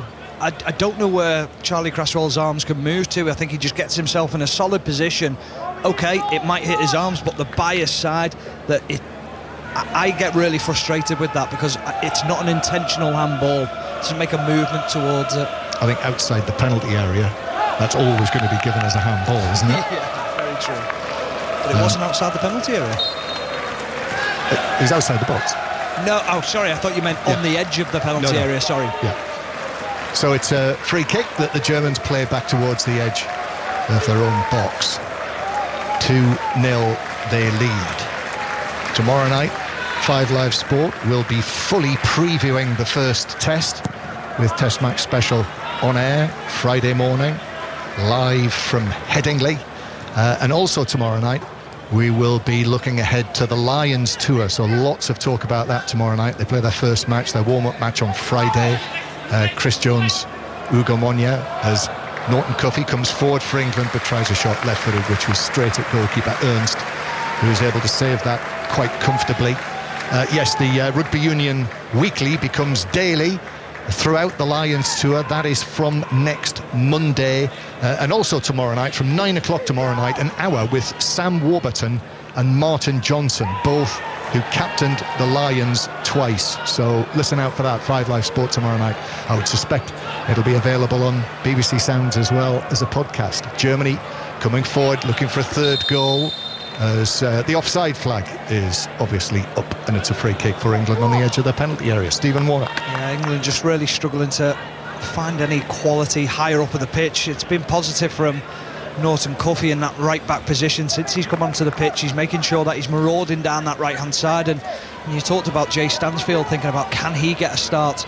McAtee rolling it in nicely to Stansfield in the penalty area, turns and shoots under pressure from the defender, but dragged it wide from 13 yards, something like that. Good initial play, but the shot was wide. Yeah, really good play from Stansfield. Make sure that he gets in the penalty area, spins the defender. Zibert can't get close enough to him, and it's almost like a snapshot, tries to catch the goalkeeper out near post, but loses his bearings a little bit there, Stansfield. That's a little bit better from England. A little bit. Still 2-0 to Antonio De Salvo's Germany team. He is a German, despite the name of Italian descent. So up against as England on the defence. Knauf into the penalty area, looks to cross it, but it was blocked off Hinchelwood. And then I think took a touch off Knauf. Or did it? I think it's a corner, John, but it's corner. Again Germany's the way first corner, this, I think. Is it? It's so interesting the way that Germany break. They're so well organised in the breaks that they've always got a pass. There's always someone available, and Röhl in that midfield is being just dynamic when he drives at the ball. Picks the right pass at the right time. So a corner for Germany for the first time in the match. Very effective, the first team, if you want to call them that, with their set pieces. Let's see what they do here. Corner, deep delivery to the back post. Kwanzaa got up and headed it away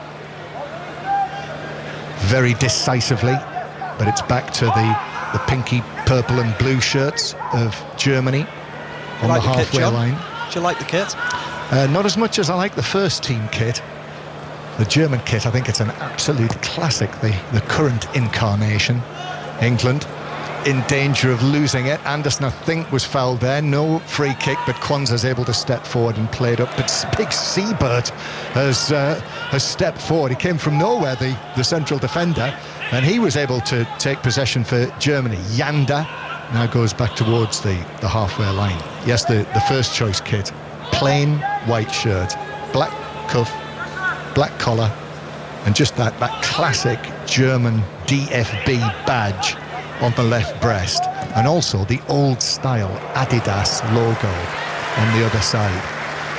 As Germany come forward again in this change kit, it's deflected across the edge of the area, and Hutchinson is able to chip it away, and it is seen out of play for a throw-in to the Germans near the halfway line. Lee Carsley just steps forward, gives Stansfield, who was chasing the German player, a slap on the back there.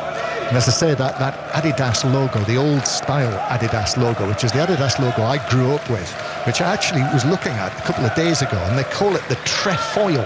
That's the name of it, you know, that sort of three-leaf Adidas logo is the trefoil, which was the logo of the Adidas originals. It's interesting that they've actually got two logos, isn't it? Whereas most other brands just have the one logo. Yeah. As I say, that's of the originals, but retro is so big, isn't it? As England do well, Kwanzaa wins it back. Anderson might open up for him, but then in came the challenge from Zibert. As he shot on the edge of the D, Zibert lumbered across and was able to effectively block it away and wide. It was really tired, wasn't it, from Elliot Anderson as he tried to get the shot away. It was almost like he was thinking what was going to happen next, and by the time he'd done that, he was closed down by Zibert, and opportunity missed again for England. Disappointing for Slovenia tonight. A match they had to win to stand a chance of going through. Well, Czechia, and actually conversely, I'm quite pleased for Czechia as well, because they I think have been a little unfortunate to lose the two matches. Well, it is now Slovenia 0, Czechia 2, and Václav Sejk has scored the second goal for Czechia. So they're going to get their first points of the tournament, and I think if they'd gone home without a point, that would have been quite tough on them. We were quite impressed, weren't we? We were. When we watched them against England. They created quite a few opportunities, really strong from set pieces, but credit to them, they stuck at it. Nevertheless, I'm still surprised that Slovenia haven't won that. Yeah, very true. But the Czechs winning by 2-0. But in a meaningless match for them, other than the pride of winning a match at the tournament. So they will both go out, it would seem, Slovenia and Czechia, as Germany, on the way to becoming group winners, come forward with Merlin Röhrl, the captain who shoots, and that's blocked up and away and behind off Norton Cuffy for another corner to the Germans. Go on. No, I was just going to say, John, there'll be a few people taking a look at Röhrl. He's a quality player, driving big long legs from midfield. He's got that gangly style, but often, as I said before, picks the right pass, powerful runner. Well, I think there'll be a few people looking at a few of the Germans. We'll maybe come on to that in a moment. Those are those who are sitting on the bench tonight. But it is a corner for Germany from the left-hand side. Vanna to take this one. This is an outswinger, which is glance-headed away by Kwanzaa. That gives possession back to the Germans. In comes the cross from the right-hand side. Siebert was underneath that, but the referee spotted a push, and it's a free kick to England in the 6-yard box. Some of the other German players from the teams that started the first two matches, obviously we talk about Woltemade, but Nabel really impressed me, and I think Gruder looked good as well, the Brighton man on the right hand side. Yeah, he does look really good. He's so direct, isn't he, when he plays, and the way he attacks people. But as you said, Nabel, the delivery from set pieces, how clever he is, inventive on the ball as well. They've certainly got a fair amount of talent that will come into their starting lineup in the next game. Yeah, the fullbacks as well. The English sounding Brown and Collins, the German fullbacks. Collins is the German Rory Delap. Yeah, with the very effective long throw, as Germany win themselves a throw-in on the halfway line. Anderson couldn't keep it in play. The other thing about Adidas as well, as England are going to make a couple of changes, so we'll come back to that in a moment. Tom Fellows is going to come on, and that pleases me. The late replacement in the squad, he was very much the 23rd man. So Tom Fellows of West Brom is going to come on. Elliot Anderson is being replaced. He is on a yellow card, as we've discussed before. And Tyler Morton as well into the midfield. And it looks like Ethan Waneri has been substituted. So Tom Fellows is going to get a go in place of Waneri. Yeah, I think it's something that Waneri will be disappointed to leave the pitch early again. He felt like he was probably having a little bit more joy down that right-hand side since Norton Cuffy's come on. He's allowed him a little bit more freedom, but as you say, John, it's nice to see fellows on the pitch and getting that opportunity to hopefully show what he can do. And then we know the qualities of Tyler Morton in midfield. I think he's done well when he's been called upon. Knauf has fouled. Is that Hutchinson? Hinchelwood? I think it is, isn't it? Yeah. So it's a free kick to England down there in their left-back position, which they take quickly. The score is England 0, Germany 2. This is 5 Live from the BBC. You can listen as well, of course, on BBC Sounds. And Tom Fellows coming on for his first appearance of the season, the 21-year-old from West Brom, who did travel with the squad because Joe Bellingham's move to Borussia Dortmund was imminent, and then eventually, I think on the eve of the tournament or thereabouts, he was confirmed. And here he is now. Fellows for the first time gets the ball across to McAtee near the penalty spot. McAtee tries to find Hutchinson in the box. He was challenged effectively by Baum, who's had a good night against Hutchinson, and then Baum again steps in and wins the ball back from the Ipswich Town man, and Knauf is able to take it away towards the halfway line. And as I say, Tyler Morton coming on as well for his third substitute appearances, has come on in all 3 matches, the Liverpool midfielder into the England midfield for Anderson tonight. So 2-0 to Germany. I was going to make the point about Adidas. It's quite a big, if you remember, I think it was last year, it was confirmed that, very controversially, Adidas from 2027 will no longer... Oh, that's a naughty challenge. Who was that? That was Alex Scott, who put in the challenge, probably 15 yards inside the England half. And where did that come from? A bit of frustration, do we think? Oh, absolutely. Just enough's enough from the point of view of Alex Scott. They've been overrun in that midfield area. They found life difficult in the game. And that was a late challenge from Alex Scott. It's a little bit of a naughty one on... It's a poor one, that, wasn't it? Yeah, on Yanda. Yeah, he's okay though, the German midfielder, the number 16, the Nuremberg player, who his coach at Nuremberg is Miroslav Klose, a great German goal scorer. But yes, quite a thing. Nike taking over from Adidas as the sponsor of the German national team, which when it was announced caused a real stir. So that happens in a couple of years' time, and Adidas have been the kit supplier to the German national team for over 70 years. So that's all will change in a couple of years' time. So England 0, Germany 2, with just over a quarter of the match to go. Norton Cuffy for Fellows. Here is Tom Fellows again. Fellows against Thielmann. Uses Norton Cuffy behind him, who just took his eye off the ball for a moment, and in came the challenge from Yanda. Ball was kept in over there on the right-hand side by Morton. Now here's Alex Scott. Comes back to Morton again, number 23 on his back. Square towards Kwanzaa. And then Kwanzaa to the left-hand side. England are having a better spell here, actually. Hutchinson, they could get a goal back, then obviously it's back in the balance again. Kwanzaa chipping it forward, comes back to Kwanzaa, he's able to stab it infield. Now a weak shot from Scott. 21 yards out or so, right instep, but just hit it straight at goalkeeper Ernst, who scooped it up. Really poor effort from Alex Scott. As it opened up, I'm thinking, put your laces through it. He tries to jump into a side foot and try and bend it into that far corner. Never gets enough on it at all. Goalkeeper just watches it all the way into his mid-drift, and now they're on the break again, Germany. Yeah, Germany. Knauf and Beadle slides out of his penalty area. Did well, actually. And then there's a foul and a free kick to England halfway inside their own half for a challenge on Scott by Yanda.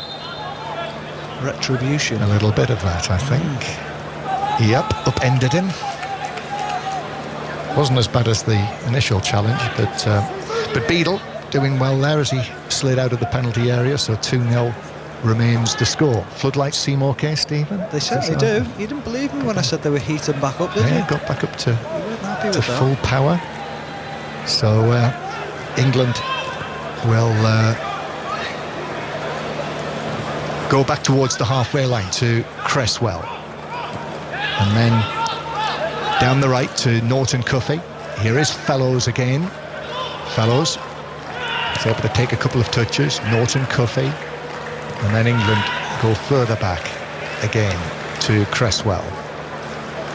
When you have this sort of scenario, when a coach for a third match at a tournament makes 11 changes, it can go several ways, can't it? But one of the arguments is that you give everyone a feel of the ball, improves the mood in the squad, the fact that almost everyone has been on the pitch, and they've really staked a claim, these German players, as McAtee curls one into the German box, but it rolls all the way beyond the run of Norton Cuffy and through for a goal kick. I think they've been exceptional, Germany. I think their application, the way that they've approached the game, straight from the first minute, they were on England, they were tight to them, they were making sure that they were under pressure. But what we've also seen from them as well is quality going forward. So often we talk about German teams being sort of stiff and rigid. They're anything but that. The way that they move, the fluidity when they go forward is exceptional. So it's going to be England against Spain, it would seem, on Saturday night, 8 o'clock BST, for England's match in the quarterfinals, and that match being played in Trnava, which is a place I have been to before. Any castles? Any castles?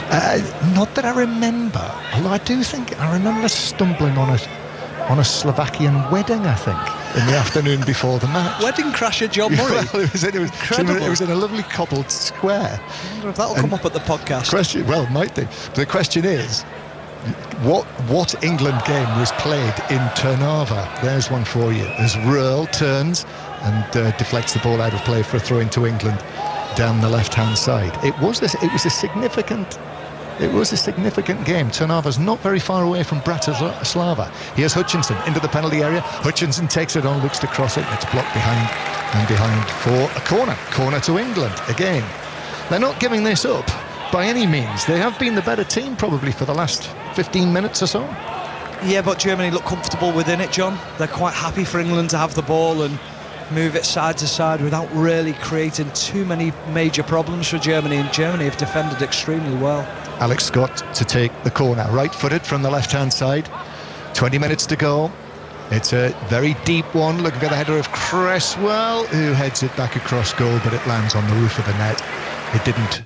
It was Fellows, actually, was it? Was it Fellows with that? No, it wasn't. It was Cresswell, of course it was.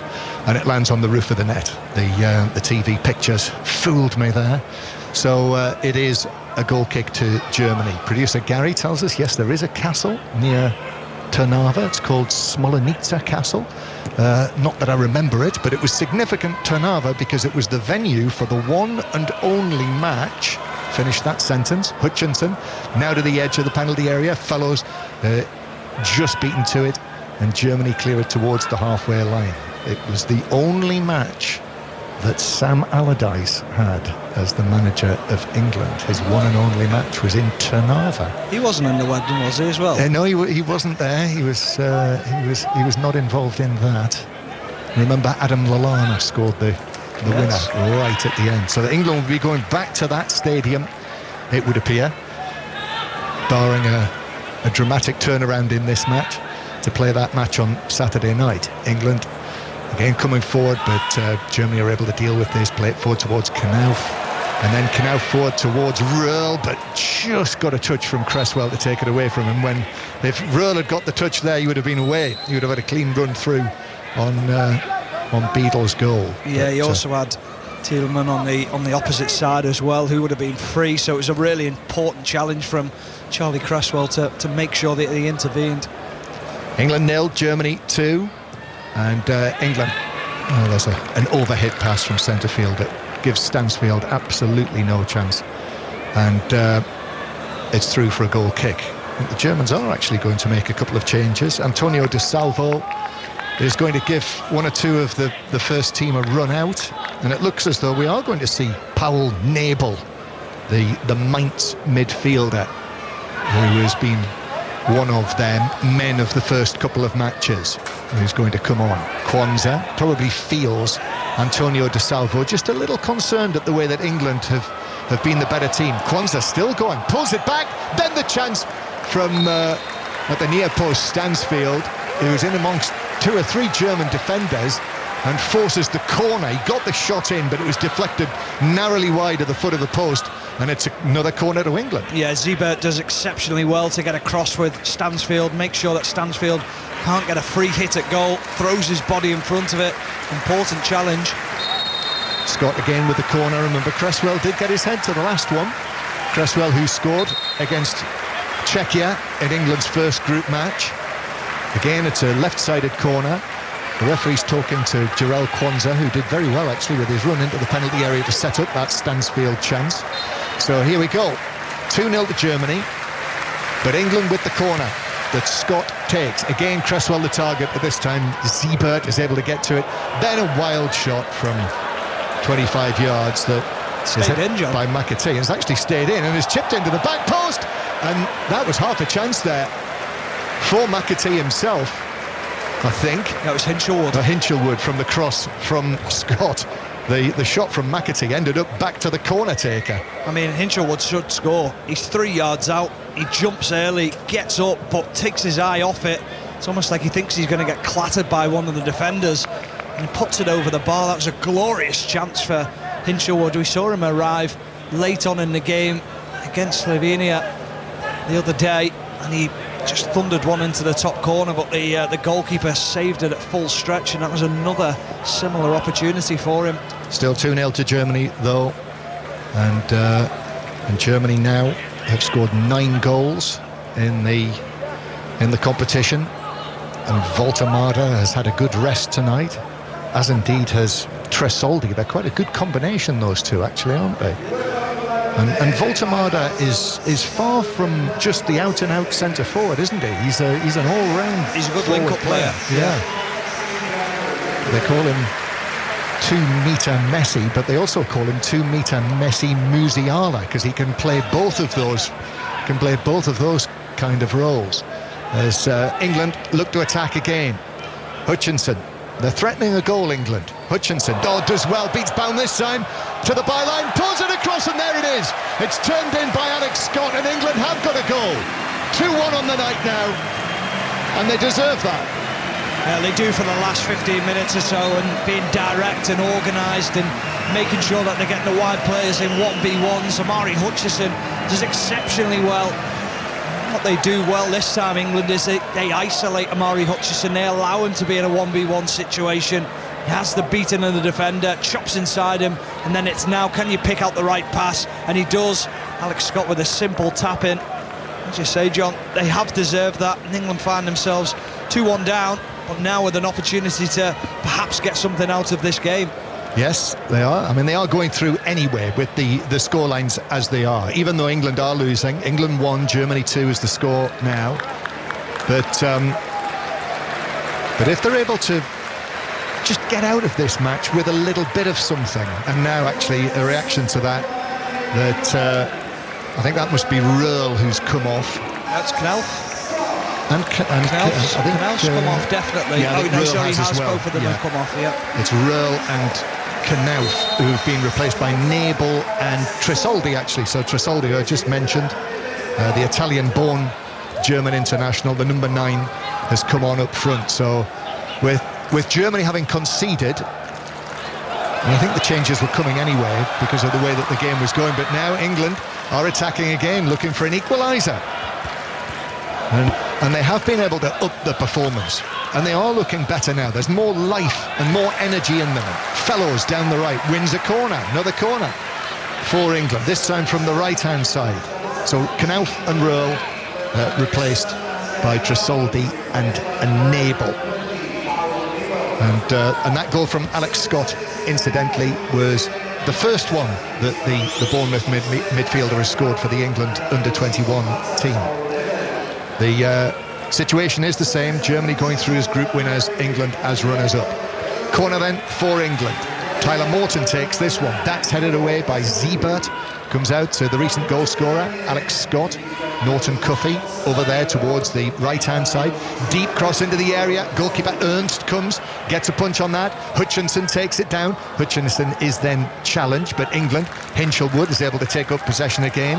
And right now, England are first to every loose ball. Hutchinson works it forward again to Alex Scott with his socks half down. Scott skips away from one challenge, then shoots goalwards, but it flies away well high and wide by 6 or 7 yards and into the supporters behind the goal. Yeah, confidence is up from England, making sure that they pen this German team into their own box and make it very difficult for them to get out.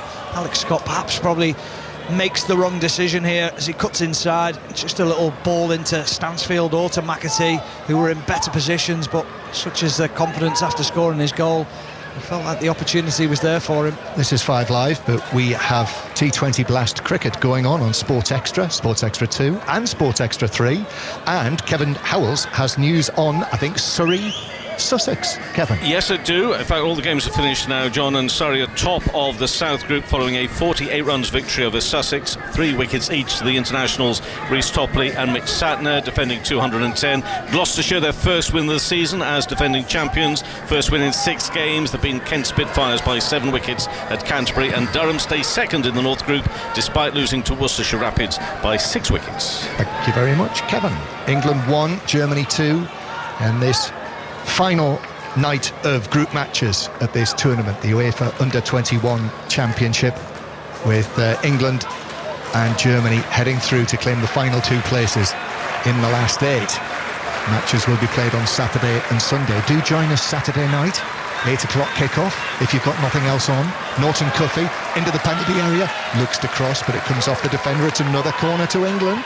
Nabel there, making sure that he follows Norton Cuffy all the way, making sure that he blocks that cross as it comes into the box. But I've just seen the effects of what Germany have put into this game now. A couple of players going down with cramp, finding it difficult. Yes, and with 11 changes, these players all new to the starting lineup tonight. And I think it's Big Viper, isn't it? He's not happy at all, is he? Oh dear me. Everyone knows how he feels there, as he thinks he's all right, then he bends his leg and it comes straight back. I think our friend next to you might have the same problem when he stands up after playing cricket this afternoon, Gary Flintoff. Yeah, Gary's been playing cricket for the first time for a while, and at his age he should know better. And Viper is he's got a touch of the vapors, I think. Viper with the cramp, he's lying on his back, they're working on his legs. I'll tell you what as well, with the heat wave coming, Stephen, there'll be a few people in bed at night over the next few nights who get a bit of the old cramp in bed, I would imagine. That often happens on a hot night, doesn't it? And still they're working on Viper. So we'll have a bit of time added on. We're into the last 10 minutes. England 1, Germany 2, Slovenia 0, Czechia 2 remains the other score in this group.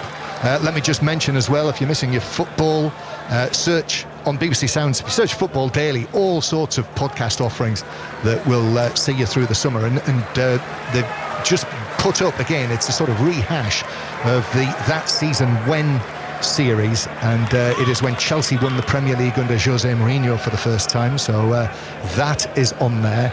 And before too much longer, we will be bringing you lots of commentaries from Switzerland on the Women's Euros, so 5 Live the place to listen to commentary on the matches at the Women's Euros next month. Right, Viper has been sorted out and we're ready to restart play. 2-1 to Germany, but an England corner in towards Cresswell with a header, it's saved. Goalkeeper was close enough to him. In it comes again, headed away this time out of the penalty area. England so close to 2-2. Scott plays this in, glanced on by Kwanzaa. Goalkeeper jumps, gets his fists to it. He was being challenged.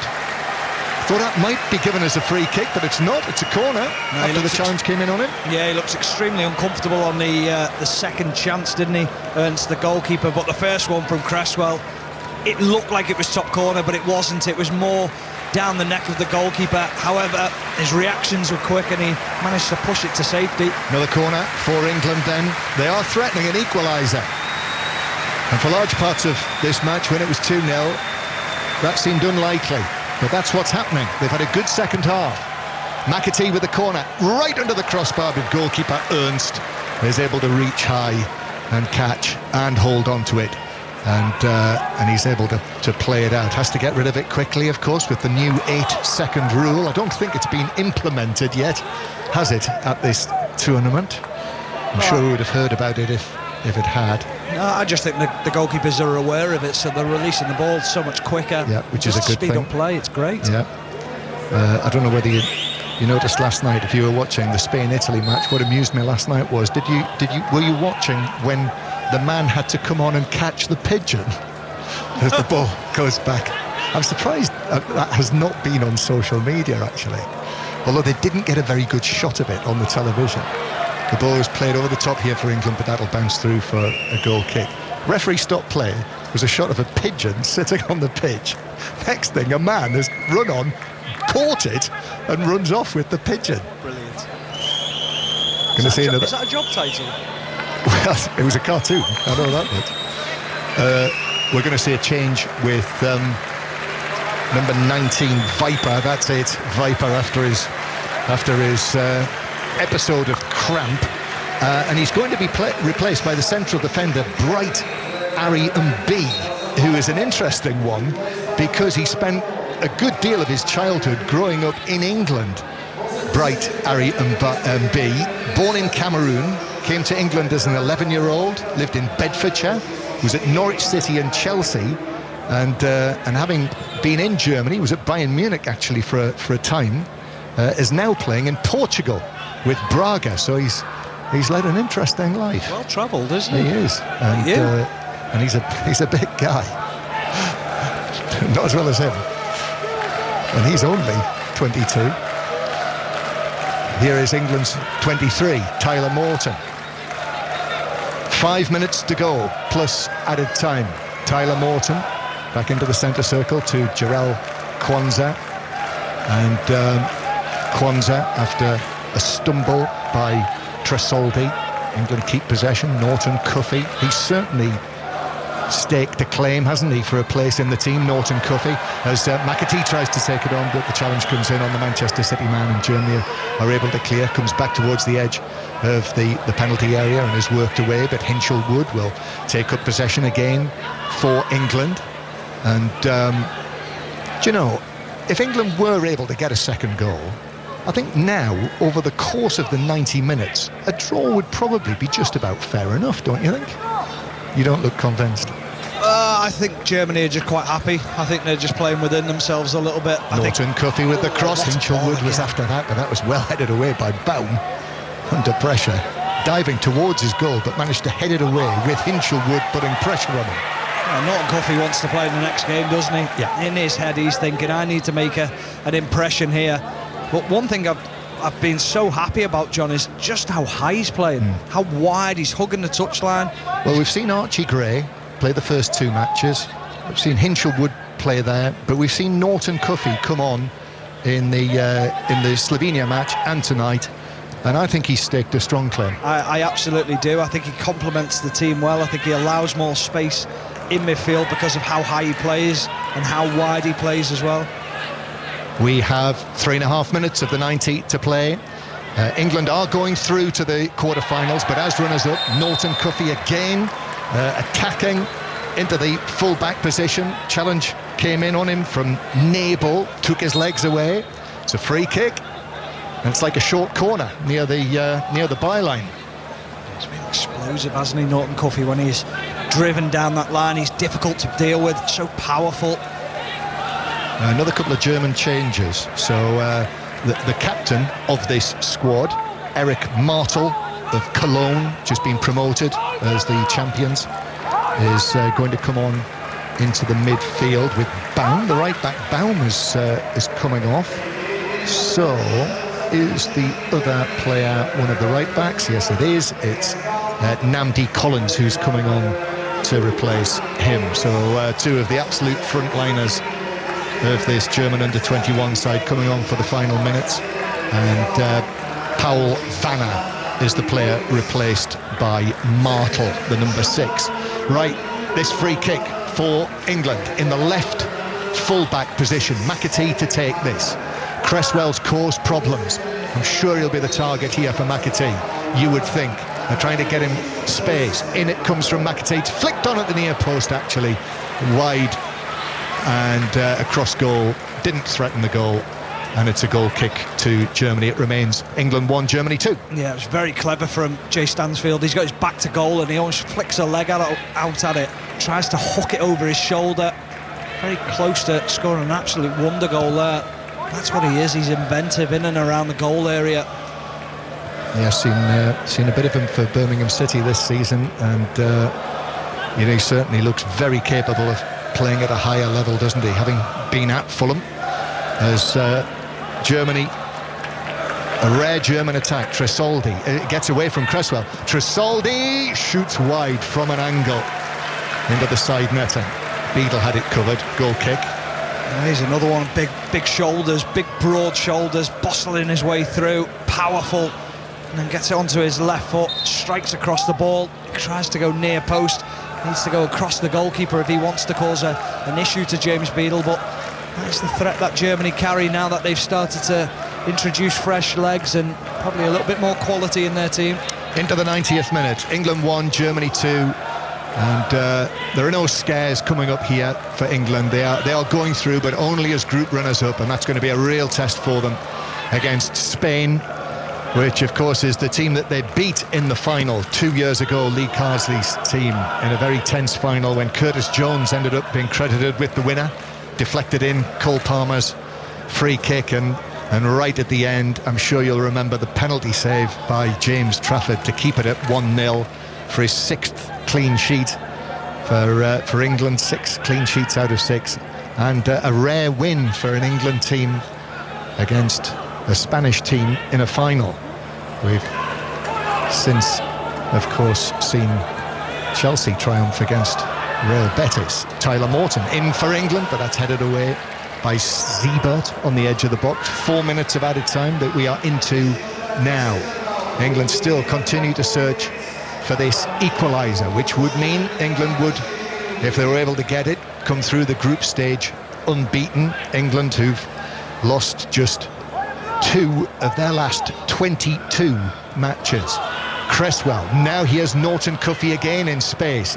Nabel comes across. Norton Cuffy gets the ball into the back post. That's headed away by Collins. Comes out in the area to Hutchinson. Hutchinson takes on Collins to the byline. Collins slips. Hutchinson plays it in, and it's headed away and actually bounces up comfortably from the initial header across the goal from Ariam B for goalkeeper Ernst to come and collect and stop it from going out for a corner, and then he launches one downfield that Kwanzaa will just tap back to goalkeeper Beadle. It's been so much more positive, hasn't it, from England since the changes have been made. More organisation, understanding of how to get players on the ball in better positions, and here's Hutchinson again. Here he is again on the left-hand side, up against Collins, comes in field, beats another man, Myrtle, and then the shot from the edge of the box is well wide from a stretching McAtee in the D, who puts his hand over his face. Goal kick. He's always stretching for the ball, McAtee, but really smart play from Omari Hutchinson, who's been a bright spark in this second half. It's because he's hugged the touchline, it's because he's been isolated in 1v1 situations, which is exactly what he wants as a winger. So goal kick for the Germans. Time running out for England, heading for their first defeat of the tournament. They will go into that match against Spain on Saturday night as, even though they're the holders, even though they're defending champions, I think significant underdogs, because Spain have looked so good, made all of those changes last night when they knew they were already through, and the first team, as it were, have had a good rest, England. But I think Lee Carsley will certainly take something from this second half performance, and a number of players out there have given him something to think about when it comes to the team selection. No Livramento tonight. Here's Kwanzaa, then Cresswell. In the 3rd minute of these 4 of added time, Norton Cuffy. Then Tyler Morton again, halfway inside the German half. Kwanzaa, McAtee drops deep. If England are going to get an equaliser, they're going to have to think about getting it into the penalty area. Morton, eventually Morton does deliver it, only half cleared away by Zebert. Then McAtee out to Hutchinson. Hutchinson up against Collins, goes for the early cross this time. Goalkeeper comes, gets a punch on it. Norton Cuffy stretches for it under pressure from Nabel. The ball runs out of the penalty area. Tyler Morton. We are now into the final minute, 45 seconds to go. England, this might be the last attack of the match to try and find the equaliser to preserve their unbeaten record at the tournament. Germany closing in on 3 wins out of 3. They'll be among the favourites when we look at that quarter-final lineup. The ball played in towards the edge of the penalty area, bounces away though, and Germany should clear it. They do. Sliced out of play. 15 seconds to go. Maybe time for one final attack if England can get it forward quickly. The throw-in is taken. This will be it. Being brought forward by Morton over the halfway line. It's got to go long. Hinchelwood, no, it doesn't go long, and there is the final whistle, and that is it. England beaten by Germany by 2-1. The two coaches, very familiar, Lee Carsley and Antonio De Salvo. They met at this stage 2 years ago. It was England who won that night. Germany were knocked out. Tonight, both go through. But Germany as group winners, 3 wins out of 3. And England, after their first defeat of the tournament, as runners-up, and now face the prospect of playing the team that they beat in the final 2 years ago, Spain, in the last 8. Stephen Warnock. Yeah, difficult night for England in the first half, and then Lee Carsley makes personnel changes, tactical changes in the second half, and what we saw from England in the second half was a more aggressive style, more passes going forward, more forward runs from full-backs, from midfielders, and you could see the impact it had on the team, and you could see how much it pushed Germany back and how positive it was. The next game, you'd just like to see that from the start, a higher tempo from England, and perhaps we might see a different outcome from this team. Yep, so Germany took a 2-0 lead in the first half. Knauf and Viper, the goal scorers, but Alex Scott goal in the second half when England really were the better team after all of those changes that Lee Carsley made, but it wasn't enough. Germany have won by 2-1, and next it will be England-Spain Saturday night. Join us for that, 8 o'clock in Trnava. So that is one thing. England actually don't have to travel far. Trnava, not too far away from Bratislava. But Germany group winners, England runners-up.